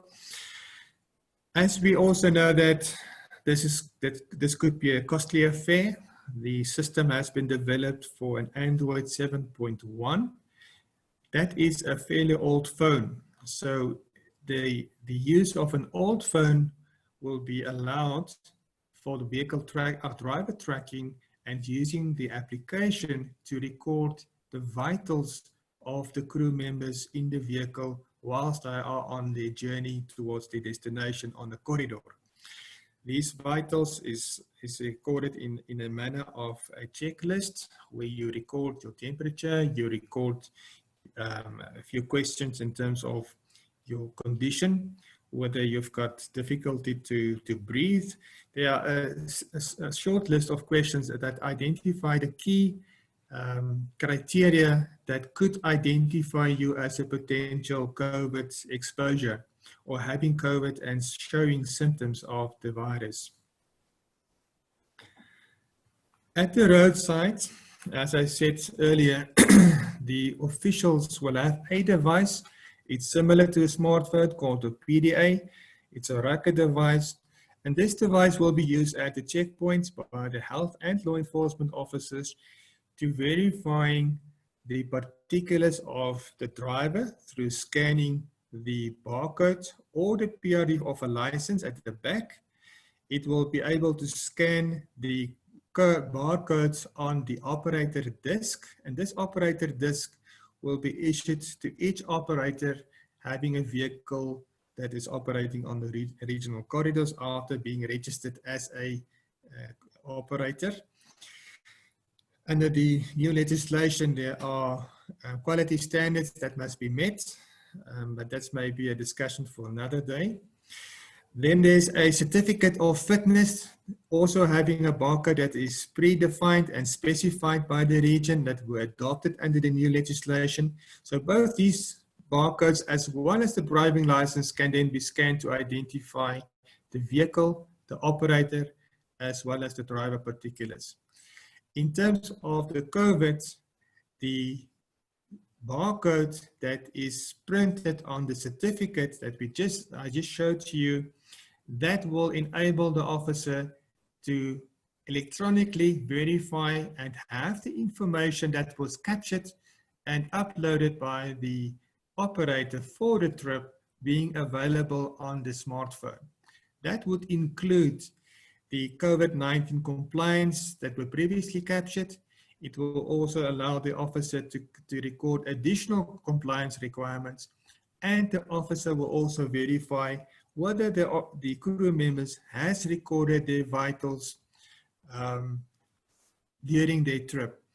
The vitals must be recorded by the crew members twice a day, and it will also indicate to the official that this is the vehicle.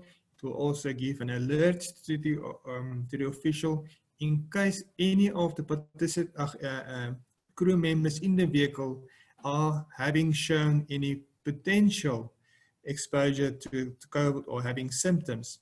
It will also indicate to the official that one or two or any of the members in the vehicle has an expired COVID certificate. This process is illustrated on the screen. An officer will stop a vehicle. He will then have access to the barcodes of the operator disc, the vehicle certificates of fitness, the driving license or PRDP, or at the certificate having been printed for the trip registration certificate.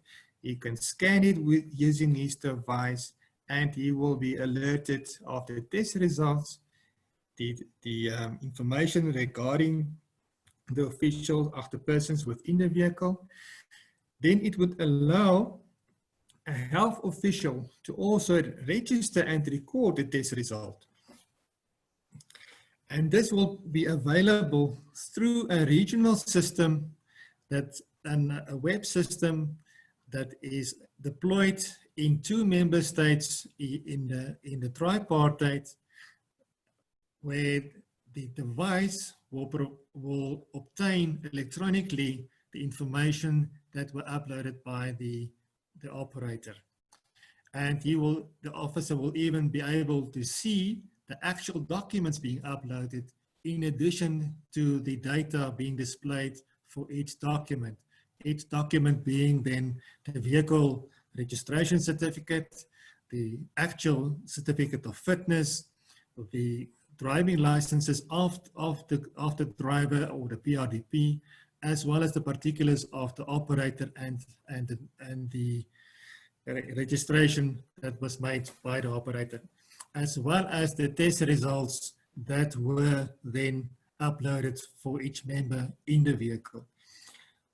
When there's a test required, the health official can do exactly the same. That person can upload the test results or verify the test results and provide that onto the central system as well through the handheld device. Now, the reason why we have this at the roadside checkpoint is if a vehicle are being driven or having crew members in the vehicle not exposed to COVID, meaning that they've got all valid test results, they have not shown any symptoms indicating a potential COVID exposure or having symptoms of the virus, then they can proceed on their journey towards the border. But if any member of the vehicle, in the vehicle, does show any symptoms, or if any member in the vehicle crew member having an expired test result, a test that expired after the 14 days, then that vehicle and the whole crew of that vehicle must then put in for on a different path where that vehicle and crew will be tested. And from that, the test protocols will follow in the member state, as well as the isolation and all of that that goes along with waiting for a test result. The roadside application for the authorities thus includes a scanning of a 2D barcode of any of the documents to access the trip, the operator, the driver, and the vehicle records. Once the test results are available, the test date, test time, location, and results, together with the symptomatic information, including the person's temperature reading, are to be uploaded to the CTMS handheld device. If the test is positive, the official can request from the device and the available movement records of the vehicle, as well as the vehicle members or crew members, and then contact tracing can be done from that going forward. A vehicle of which the crew has been cleared without the need to be tested, and those that have negative tests are allowed to proceed to the border.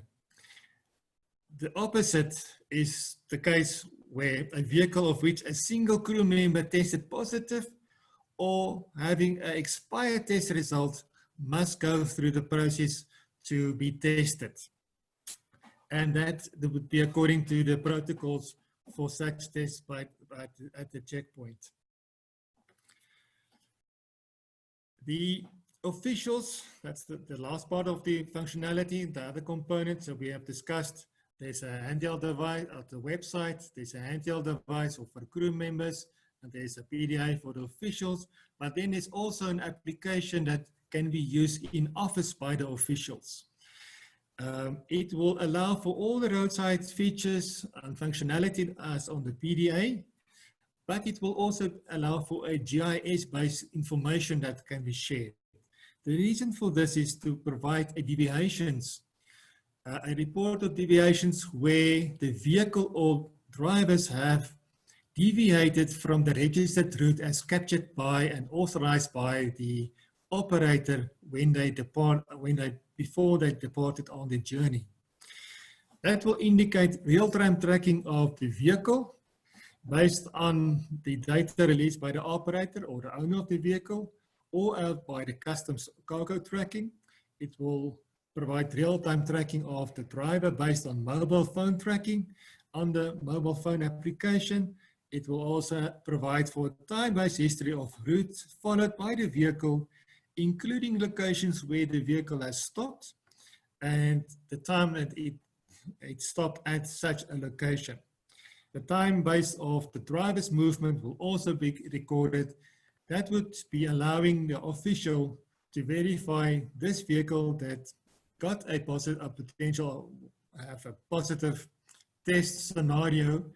They can verify where the vehicle was to perform contact tracing and see what happened and why the vehicle has stopped to do the investigations on that. The equipment being used by the CTMS and the internet access. For the operator, you will use a normal workstation and a desktop printer with internet. The drive and crew mobile application will be on a smartphone, being Android, with a 2 gig RAM and a GPS functionality on it. It does not rely on internet tracking or internet activity or internet access for tracking, as the smartphones got a GPS installed that operates without internet. Although with internet access, it operates quicker, it's better, it's quicker to respond, but tracking is done through the GPS of the phone.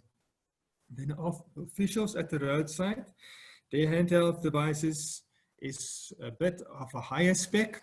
It allows for the device to be used in sunlight, meaning that the screen is of a better quality. It shows and is readable, even if it's in direct sunlight. It also includes a barcode scanner to allow for the scanning of all the barcodes from the trip and registration certificate, the driving license, the operator disc, and the certificate of fitness. For that, for the handheld device or the PDAs, internet access is recommended with even a Wi-Fi range extender or at the border post, so that there's a hotspot being implemented for the border posts and checkpoints that these devices can connect to the hotspot instead of having a SIM card installed in each device. To implement the CTMS within the member states, the tripartite and the TTTFP team have been communicating a support, coordination, structure, and team with the member states.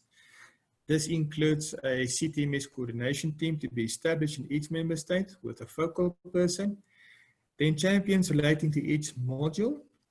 And the champions are then almost like a supervisor or an experienced user or a user with more knowledge and technical training.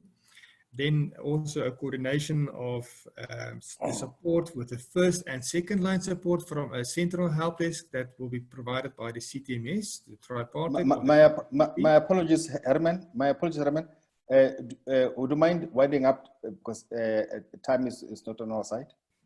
Okay, I will do so. The system has been implemented under the provisions of the personal privacy and data protection as provided under the agreement. So the basis of the security of the protection and data is under a formal regulatory framework of the agreement and the model legislation. There are also provisions for security that allows protection of data, not allowing unauthorized access to the data, nor does it allow data to be shared unduly, and also not having access to data unless a document is being presented to the officers. The advantages of the centralized system is obvious. It is a management tool. It allows for information to be available at the roadside. It allows for integration with tracking. It allows for limiting human interaction. It takes away the need for numerous documents and manual log sheets because everything is being recorded by the system. Then the implementation has been predefined and planned. It's in process. It is on the TKC with extension to the DRC. It also includes the procurement of devices. So I will just quickly run through this, trying to take up the time. The training of the users will be virtual training. Training material has been prepared. It's available on a Dropbox. There's also video clips on how to use each of these applications. The process is to be implemented and the system is to be implemented. All the road corridors in the tripartite as indicated on the screen. Then the implementation process as we are, the roadmap, the member states have been informed, informing the operators. The GPS data has been collected and the TAC has provided for the TKC, the corridor here.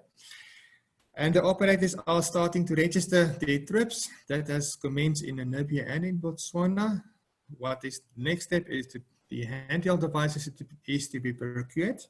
And that is in process. I know Namibia is having their own process, Botswana also having a process, whilst at the same time, donors are also seeked to assist with the procurement process. And then it is a live implementation that is scheduled for October this year. Is that quick enough? Yes. No, thank you very much. Thank you very much, Herman. And my apologies for for making you run. Yes. Yeah, okay, that's okay. Yes. It's all that I want us to actually to have more time also for engagement, so that we also engage with the stakeholders that we have here. And can I maybe, if I may, can I maybe yes. just conclude with the principal decision or the principal concept to discuss that. In principle, what the system is that the tripartite is putting forward is a system that takes away the paperwork, allows for the operators to provide the information needed for the officials to verify that their vehicles are moving with healthy crew members and having all the paperwork in the document, in the vehicle. As such, it allows for a contactless environment at the checkpoints, whilst also allowing for a speedy process at the checkpoint for those vehicles that are cleared, not having a member being sick or not having expired COVID test result. So those vehicles will move quickly through the corridor and improving the effectiveness of the process, and the NTBs will be removed from that. But those that are sick or have expired permits certificate, those vehicles will go into the testing process. Very important, if I conclude with this, is that the principal change that are being introduced for the corridor is that testing must be done prior department before the vehicle moves into the country, on the corridor. So that is the principle of the success, is you upload all the COVID test results, and they must be valid before the vehicle can move. That will remove the bottlenecks at the border posts.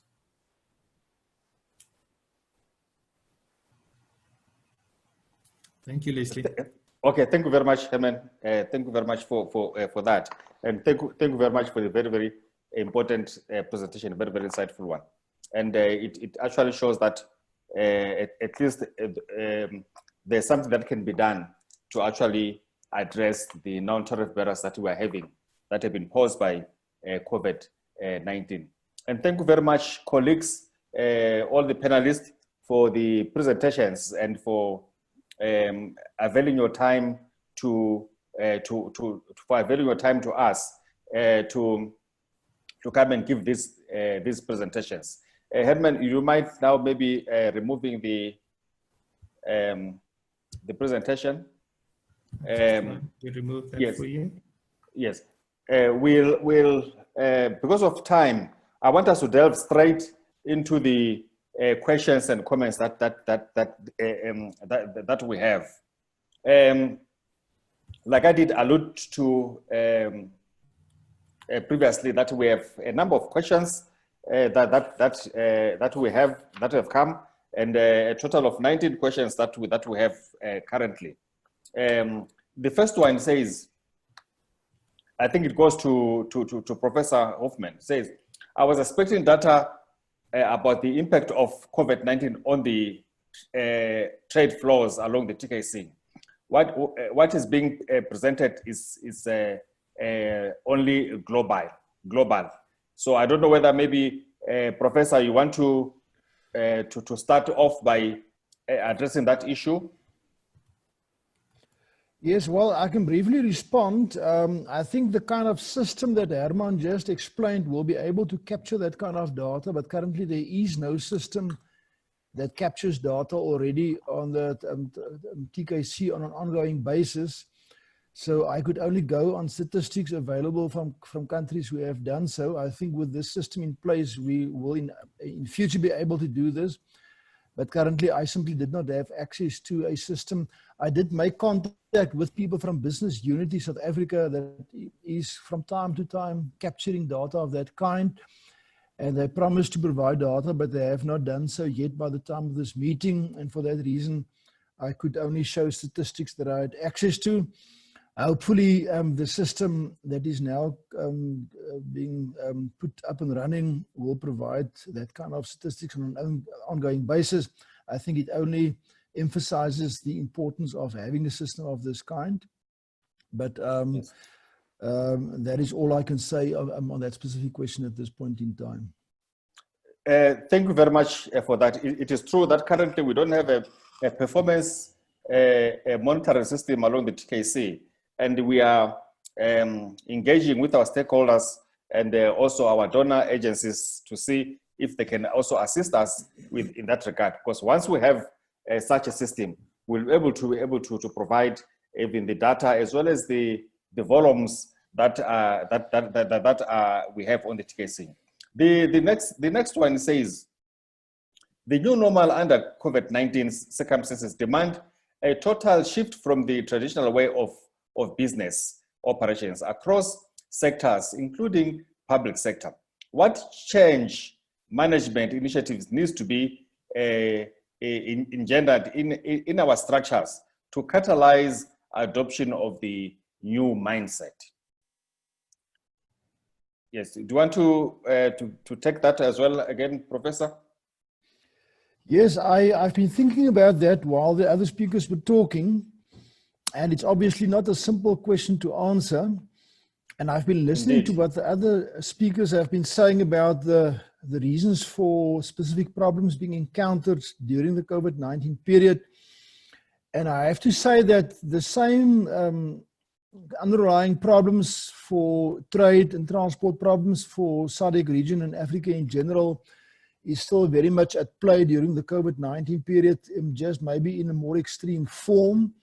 Nothing of that is really new, and I think the challenges that we've been experiencing, or the non-tariff barriers for trade that we've been experiencing over the last 10 or 20 years, or ever since cross-Africa trade has been happening, has just manifested themselves more extremely over the last 6 months.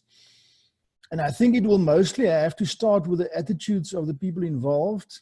Mercy from Kenya indicated that unfortunately also in their region there was an attitude from maybe even some officials to rather exploit the situation than to try and help and to solve the problem as soon as possible. We've seen the same thing in South Africa, where there's now a lot of investigations around corrupt activities with the way that COVID-19 funds have been allocated and used. So I think the primary thing that we should do, and that has also been the primary problem for African trade and the efficiency of African economies for the last couple of decades, it's mostly around the attitudes of the people. So the people will really have to put the interests of the country first instead of personal interests or short-term interests. If that is in place, then most of the solutions will fall into place. But as long as that is not really the case, I mean, as an example, the issue of lack of harmonization has been mentioned once again as one of the big reasons why the COVID-19 pandemic has caused more delays at borders, as an example, than what otherwise would have been the case. Now, ever since I became involved in the investigation of trade and transport corridors in Africa and elsewhere, the lack of harmonization has been on the agenda at various summits and intergovernmental discussions. And still, after more than 10 years, 20 years, it's still an issue, which unfortunately means that it's not taken sufficiently seriously by the respective governments. They tend to still hang on to whether it's a power base or something else, but there's still lack of harmonization, or even though it's a known issue, and it's not all that difficult to sort out. But so I have to say that unfortunately, lack of political will is secondly, maybe also an important issue. If there's not political will from the governments to actually implement what they've been talking about, then it will obviously be much more difficult to solve these things. So I think if we can get the right attitudes and real political will from the authorities to do what they are talking about and not just keep on talking about it, maybe then we can see a lot of positive changes very soon. Yes, it's true. It's true, Professor. Thank you very much. While we're still on that one, and while we're still, there's also a question here that says, Professor Hoffman alluded to the challenges related to lockdown measures. How does the work from home concept affect the transport and logistic industry? I think that's also now putting you in a spot, Professor. Well, I think that in the long run, there may be long-term changes. People may have found out that they can do many things quite effectively from home as well. They don't necessarily need to travel to their place of work or to their customers or to their suppliers. They can actually communicate quite effectively remotely, like we are doing here today. If it was not for COVID-19 and we still had an event like this, we most likely all would have traveled maybe to Windhoek or somewhere else to have this meeting. And what we are now finding out is that we can do it fairly effectively, each from his own office, his or her own office.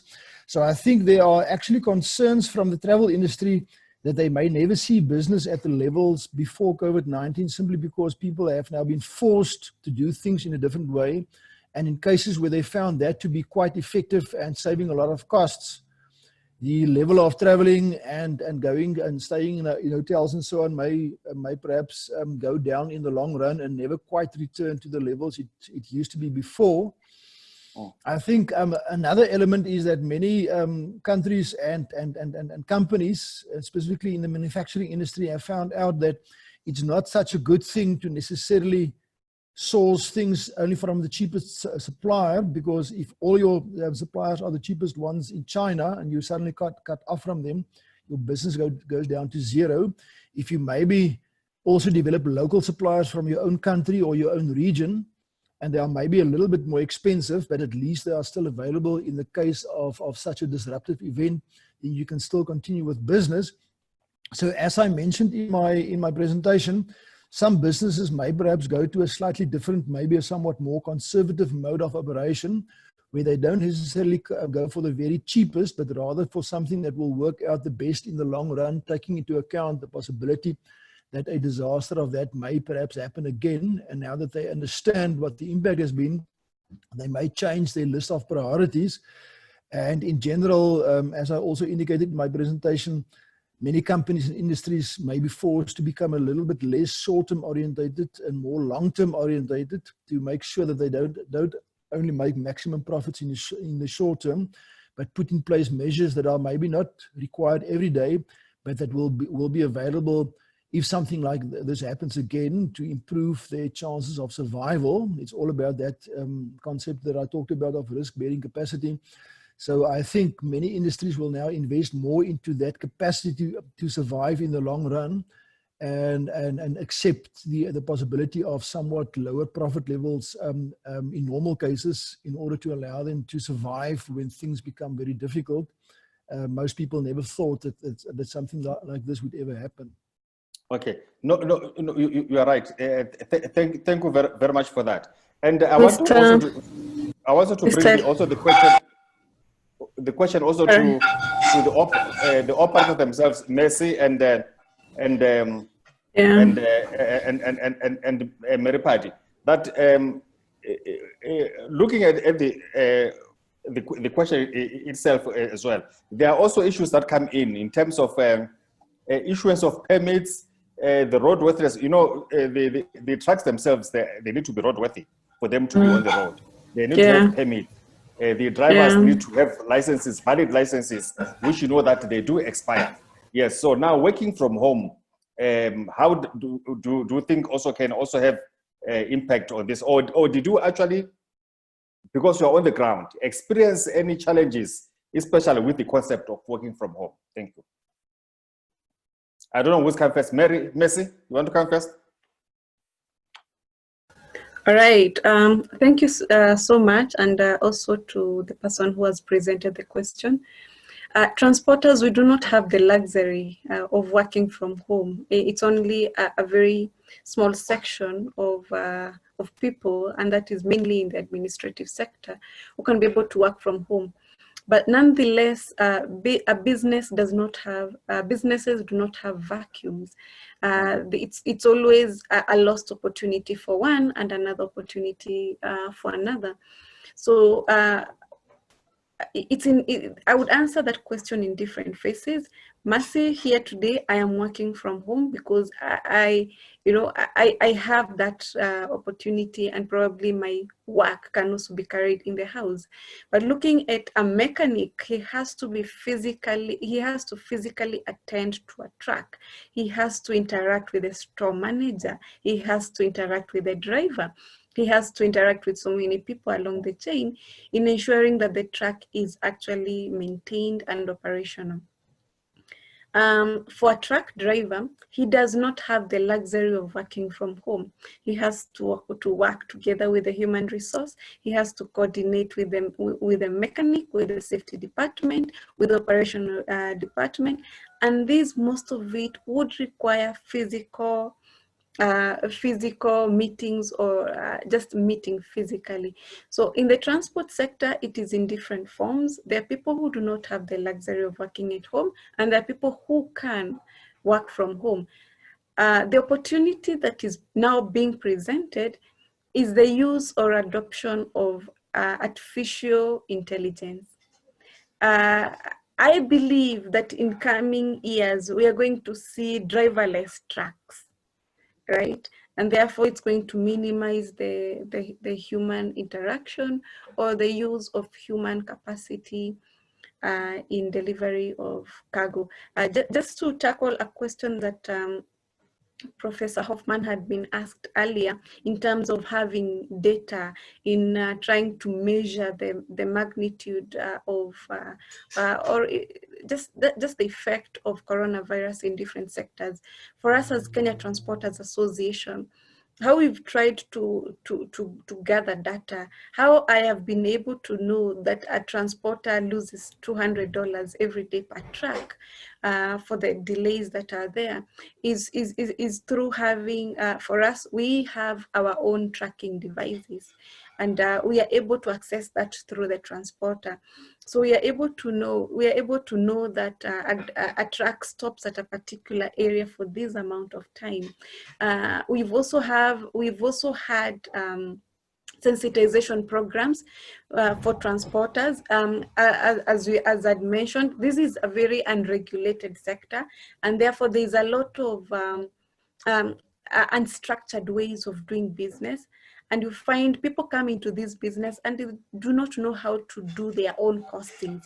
As Kenya Transporters Association, for the past 2 years, we've been very, very insistent on transporters with various programs in training that you should know how much it costs you per kilometer.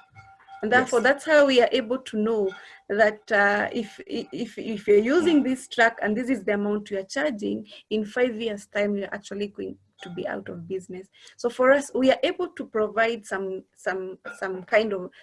level of information.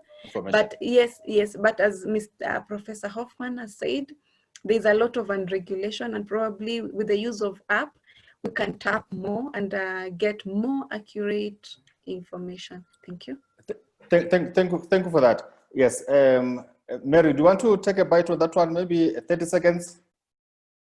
Yes, I think Madam Messi has just said it all. We're grouped under essential services, and therefore it didn't give us an opportunity to be at home. We had to work out throughout the process. Because you interact quite a lot in the trucking industry. The point that I've raised about the regulation, it comes back as she's alluding to it as well, to say that the trucking industry needs to have a permit condition type of design, because it will not only end in enforcing transformation, but it will also assist us to be able to track who's where in the business, because it's more like a private sector, whereas all modes of transport have some sort of a certificate to operate on, and we don't have. It's more of municipality and nothing else. But regulation of this industry will definitely assist and be able to have all operators knowing each other, where they are in the country and how. And I don't think that will be difficult if we have it properly placed in terms of the compliance, and it will be assisting also those that are bypassing the BBBE policy. Yes, thank you for that response. And while still on that one, Phadi, there's a question that also came straight to you. It says from DOT South Africa, what would you expect from regulating a freight industry, the permit system? What are your expectations, especially with regard to that, especially now when we are looking at the issue of COVID? Yes, we are supposed to be coming out of COVID with each and every company having a system that is registering them in within the transport department, like I say, a permit. And if you look at all the 9 modes of transport, only freight is more of a standalone. It's privately owned, but all 9, you go to aviation, they have a license to operate buses, taxis, rail, everything there. It's more monitored, and freight is just not really been looked at. And if the Department of Transport, just to respond to them, to say that set up a permit condition where we have a system, we know where is the truck operating where in terms of safety, to know where it is, because we are putting all these different compliance systems. Anybody can come with the system from somewhere. But if you have some sort of a permit in one place, you can be able to draw data and know from that data that you have this number of trucks in South Africa and this number of vehicles that are crossing the border from South Africa. You will have that database. But for now, we really don't have. We just taking from our head, and which is not correct. And the Department of Transport, if they can come to the party, it will definitely assist. Thank you very much. Thank you very much for that response. Herman, how can commodity-driven economies and member states be cushioned from the pandemic fallout in leveraging intra-African trade and sustaining regional value chains for a quicker post-COVID recovery?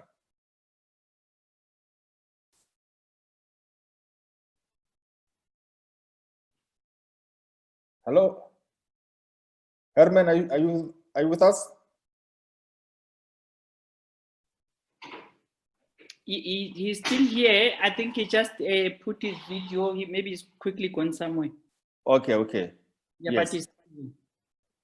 Yes. Okay. Yeah. Prof, you want to handle it, that one? Just come again.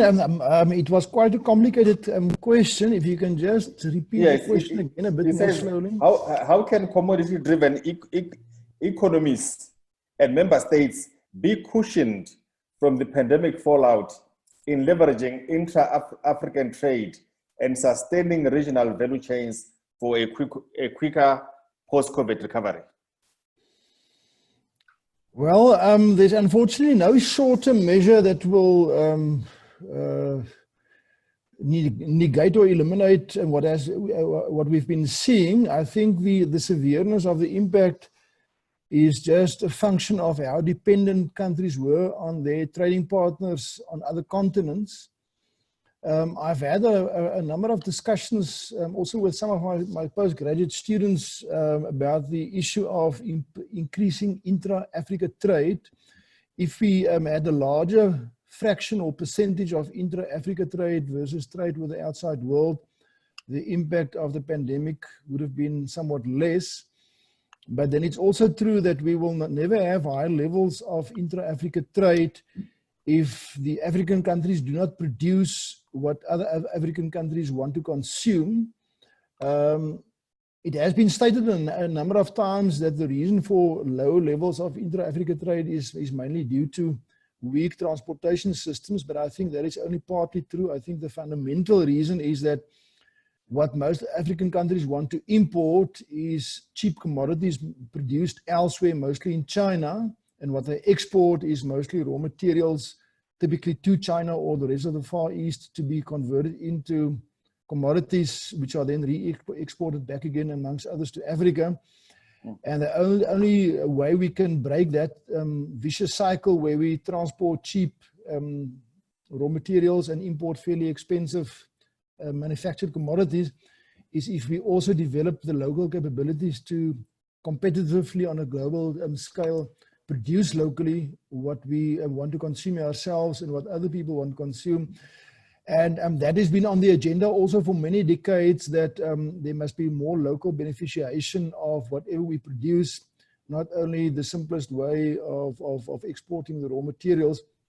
So as I've said before, the means of recovering from COVID-19 and similar things in future is not very different from what we need anyway in the long run.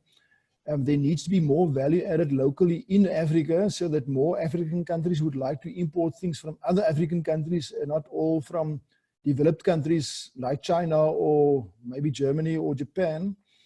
And that will not happen overnight. It will take a long period of time of further training up our people and developing our infrastructure to allow us to be competitive on a global scale, not only in terms of the production of commodities that we ship to other countries, but also in terms of the beneficiation of that. So I'm afraid that as far as I'm concerned, there is no short-term panacea for this. We will have to tackle the same long-term problems that we've been faced with for the last number of decades. I think this pandemic has just very starkly pointed out what the implications are if we do not solve the long-term problems, but keep pushing them out. Yes. No. Thank you, Professor. And there's another question that has come specific for you. I want to let's just tackle them two together. He says, with this COVID pandemic ravaging our economies, how do we improve the economies of scale, particularly for small businesses? Well, how do you improve the economies of scale? You have economy of scale if you sell to many different customers more or less the same thing, so you can afford to produce it in large volumes, which will then bring down the cost. And that is the recipe that the Far East has implemented very successfully. So to some extent, we'll have to start replicating what happened in China and Southeast Asia over the last few decades.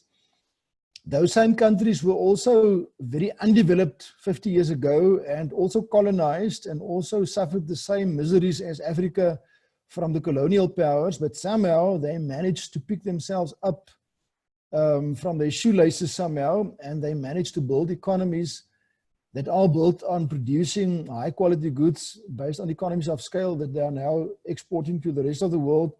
So there's not really another simpler, easier way. We'll have to try and do the same as what those countries have already successfully done.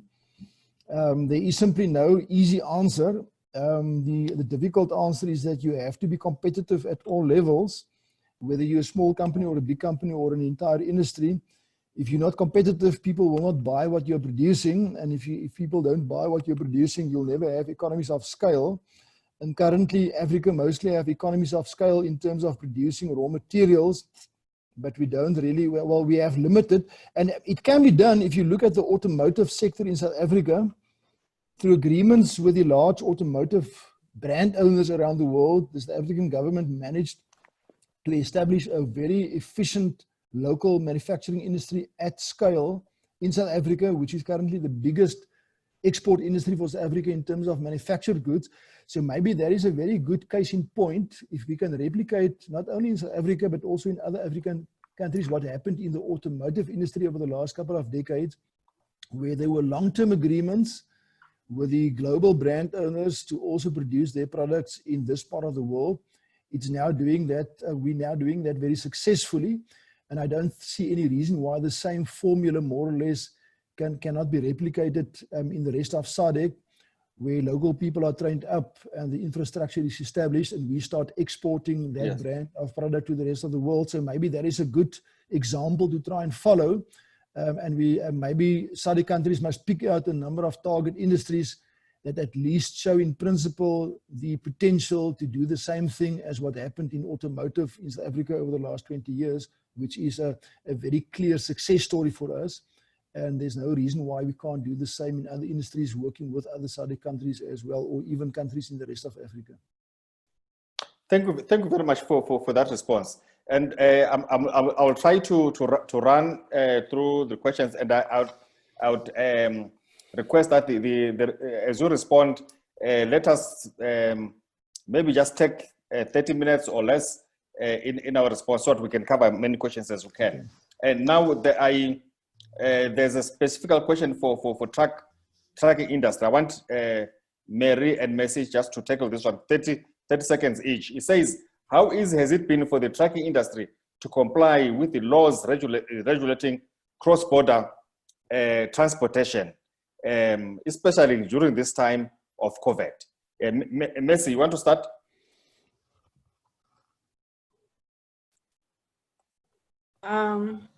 Indeed, it has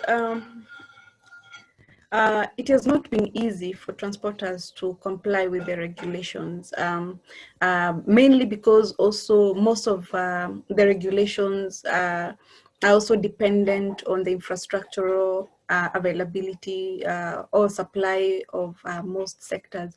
For example, if we are asked to ensure that we start our journey with a COVID certificate, and the Ministry of Health is also struggling with the capacity to test, then it also challenges our levels of compliance and challenges the delivery of goods. So it has not been easy, but it's also highly dependent on relevant government efficiencies in terms of the availability of human resource and also the supply of infrastructure that is required. Thank you. Okay, thank you very much. Mary, you want to take a bite? Yes, just a quick one. Yes, it was very hard because I recall you also once had a meeting with our counterparts, RFA, at some stage. Yes. In Victoria, where we were trying to engage the challenges that our drivers had. They were complaining about nose bleeding because of frequent testing of those devices they were using. Every 2 days there was a test, and drivers were really complaining about it. And you know, the queues, it has led to delays in every product that one tried to take it across. So yeah, it has been very difficult. Okay, thank you for that response. There's a question specific for Messi. It says the Kenya as Transport Association, is the membership voluntary? Does it get any funding from the central government, and how many associations are there in Kenya? Do you probably want to respond to that? All right, I had also tried to respond for the interest of time. I've tried to type in responses, but okay. As KTA, we are a private organization, and the membership is voluntary, just like any other association worldwide. We are not funded by any government or the central government. but our programs, we source for funding from Trademark, from any other donor organization. We source for funding for our programs from donor agencies, and that's how we are able to run successfully most of our programs. Yes, we have other associations alive, but the most active one and the loudest, I would say, association is KTA, because even through the process of developing the requirements of the guidelines by MOH, we were deeply involved in developing the app, the online app for the drivers. I remember of some days when we would even go for days, working for days with different government agencies to develop the some parameters for the app. So we are the loudest, but we are not the only association. Thank you. Thank you for that. Maybe while we still have the floor, there's another question for you. Said, do you think that the unharmonized raft of protocols and various COVID-induced challenges in cross-border transport expressed in the EAC are leading to nationalism, protectionism, and impacting negatively on regional integration in East Africa? Definitely. E.g., they give the example that is given is the Tanzania has banned Kenya Airways due to high-risk COVID-19 fears, the high stigma experienced by truck drivers, and border closures or disruptions.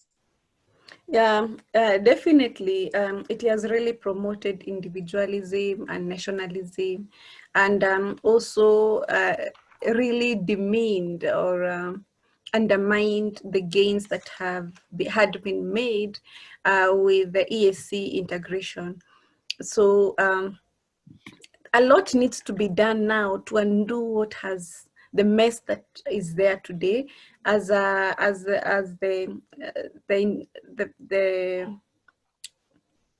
person has indicated, is that we are not able to move freely as we used to, and therefore it brings in other challenges that are unnecessary. Thank you. Yes, thank you very much. Phadi, the women transporters, how can they be assisted to come up with structured transport which can be competitive in whatever they're doing, especially looking at the environment that we are in now? I think we already have the structure.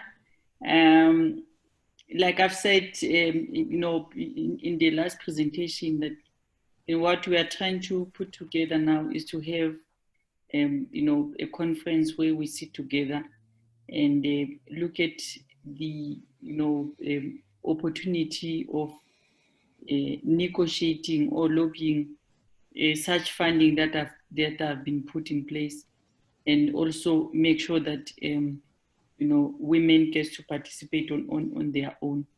Bringing women drivers into our businesses. I know that they are already there, but the number of them are still few. So we are working on that, and we are definitely putting some sort of a policy to put a women's desk under TASA, so that women can be able to stand alone. Because if you look at our association, it is combined. It's male and female. So we don't choose who becomes our member. But and also what we did is that we've put in a platform for youth, but we're still missing a platform for women, so that women can have their own structure and be able to have a say in the trucking industry. Thank you for that. And let me apologize to our participants that in this sort of time, we won't be able to address all the questions that have been given, and because we aimed that we stop at 1 o'clock. But having said that, Professor, considering the time delays at the borders, especially during the hard lockdown, which we continue to experience. What are the best possible ways of balancing the costs related to manufacturing, transportation, while also looking into making a profit? Well, nothing has really changed from what it used to be. Some of the problems just became more severe. The issue of unnecessary long delays at border posts have been there for a very long time. In the case of some border posts, it has increased significantly or improved significantly in recent days through one-stop border posts and so on. So I think we should simply continue with the initiatives that have been started over the last number of years. The testing for things like COVID-19 has now become part of the existing protocols, but fortunately, as Herman has demonstrated, the new system provides for that. I'm not sure if the new system is voluntary or compulsory. If it's compulsory for all corridor users, that can be used to handle the COVID-19 implications without adding a lot of additional delays. So I think the important thing is to integrate all of these checks into one integrated system. From my experience from long cross-border delays, it's because of the lack of integration and because of the fragmentation of processes. So whatever new measures are being implemented to also handle COVID-19 must be properly integrated with what's already there. And this TRIP system is an effort towards integrating a lot of facilities into one system, which will be streamlined. So instead of adding further totally new processes for checking also the drivers for COVID-19, that should be integrated into one system so that they can, it's still possible to have a streamlined system, but then the people also must follow those protocols. So, but that has also been our advice for many years. Integrate all those facilities into one streamlined system instead of each agency having its own processes, its own systems, and then the whole thing can be streamlined in spite of having to do many checks. So maybe the overall answer is that the government agencies must learn to work together instead of each of them doing their own thing and causing a lot of independent delays.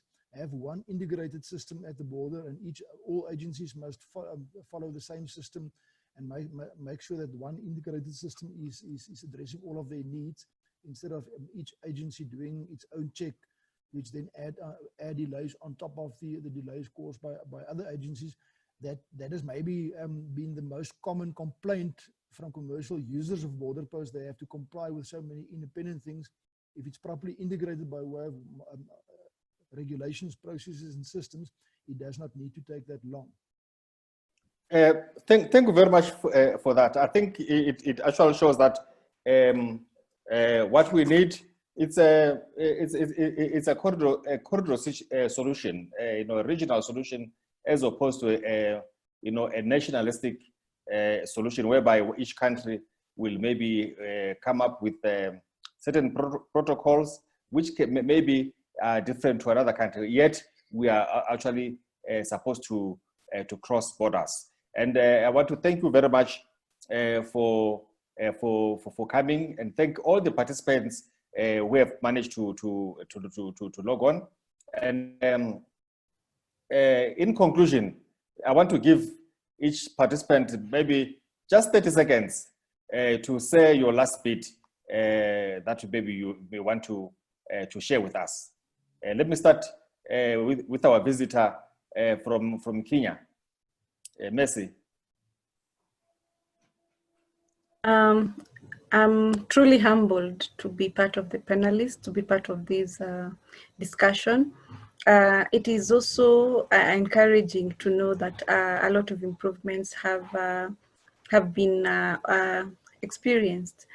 It's also encouraging to know that everybody is striving towards the same thing, and therefore it offers hope that in the end that all these challenges that are there, we are going to see less and less of them by the day. It is only through government and stakeholder interactions from the inception to implementation that a lot of these challenges can be handled or even ought not to be there. So I am encouraged to know that women, there's a lot of emphasis of women in the transport sector, even here in East Africa, and in fact, even at KT, I'm the only lady. Therefore, it's very, very encouraging to know that there's more emphasis on women in this sector.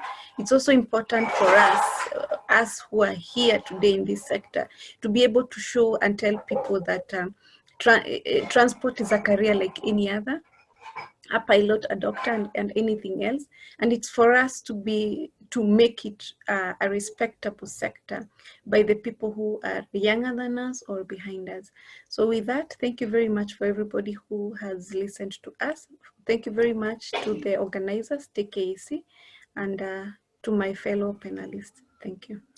Thank you very much. Yes. Phadi? Yes. 30 seconds. Yes. I will share the same sentiment with Madam Messi. Indeed, we appreciate to be given this opportunity. We know that some of the things might not change today, but we'll keep on knocking at the doors. We'll keep on sharing information. We'll keep on making the industry to change the mindset.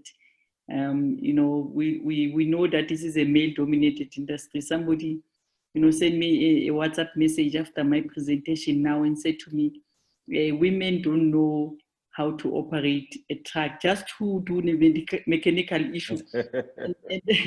and I responded to the WhatsApp to say, we know if it will, we know, the airbag, we know all those things. It's just that women will come now and fix the trucks instead of driving or owning them. Yeah, but this is great, and it definitely keeps us going. And with the information that is coming from Professor Hoffman, it was more detailed. It has assisted us. It has opened our eyes. It has given us a new challenge of knowing where we are going. I just missed, just in closing quickly, I missed Mr. Herman. I wanted to find out from him if the operator will pay for this CTMS, but I think we lost him. But yeah, yes, definitely thank you very much. And thank you to Trans-Kalahari Corridor Secretariat. Indeed, it was a great 3-hour journey with you. Thank you. Yes. No, Thank you to Madam Messi from Kenya. Nice to meet her, and we hope this will keep the engagements going so that we can know what other countries are doing. We don't have to be one-minded to be in South Africa only. Yes. No, much for that. And the little that I know about the CTMA is that operators will be expected, of course, to purchase the gadgets, like the gadgets that will be given to drivers, the smartphones, because that's how it will be operating. Yes. And Prof, any last word? 30 seconds. Yes. Okay. A few last words. I think what the industry in general should do is effectively embracing the fourth industrial revolution that is on us, or Industry 4.0, which is about using data more effectively with this new TRIPS and CTMS system. The important thing is to now start using that data to make our decisions more correct and to manage the corridors and the operations of the individual operators more effectively. So it doesn't help to have the system there with all the data, but it does not impact decisions. So that data must be made accessible to all stakeholders to allow them to manage their own activities more effectively, to integrate better with others, and to have a more effective corridor and a more effective subcontinent. Then we'll become more globally competitive. So I think this is a good start, but we have to now ride this wave and make sure that we don't let this opportunity slip from us.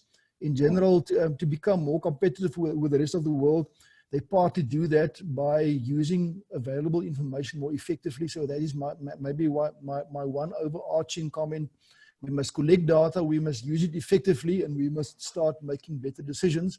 Then I think we as a subcontinental economy can then take our true place in the world more effectively. Thanks also for the opportunity. It was very interesting to in the listen car. to speakers. And I hope we can continue with this discussion into the future. And thanks for the opportunity, Leslie, for inviting me. Thank you very much, colleagues. Thank you very much, participants. And we are honored as the TKCS for having hosted you. And we thank you very much for the information that you have given us. I'm sure our participants were quite happy and very much interested. This is reflected by the number of questions that we have. Unfortunately, because of time, we couldn't handle all the questions. And let me take this opportunity also to invite you to our next webinar that we'll be hosting. We were expecting to be hosting one end of either the last week of September or the first week of October.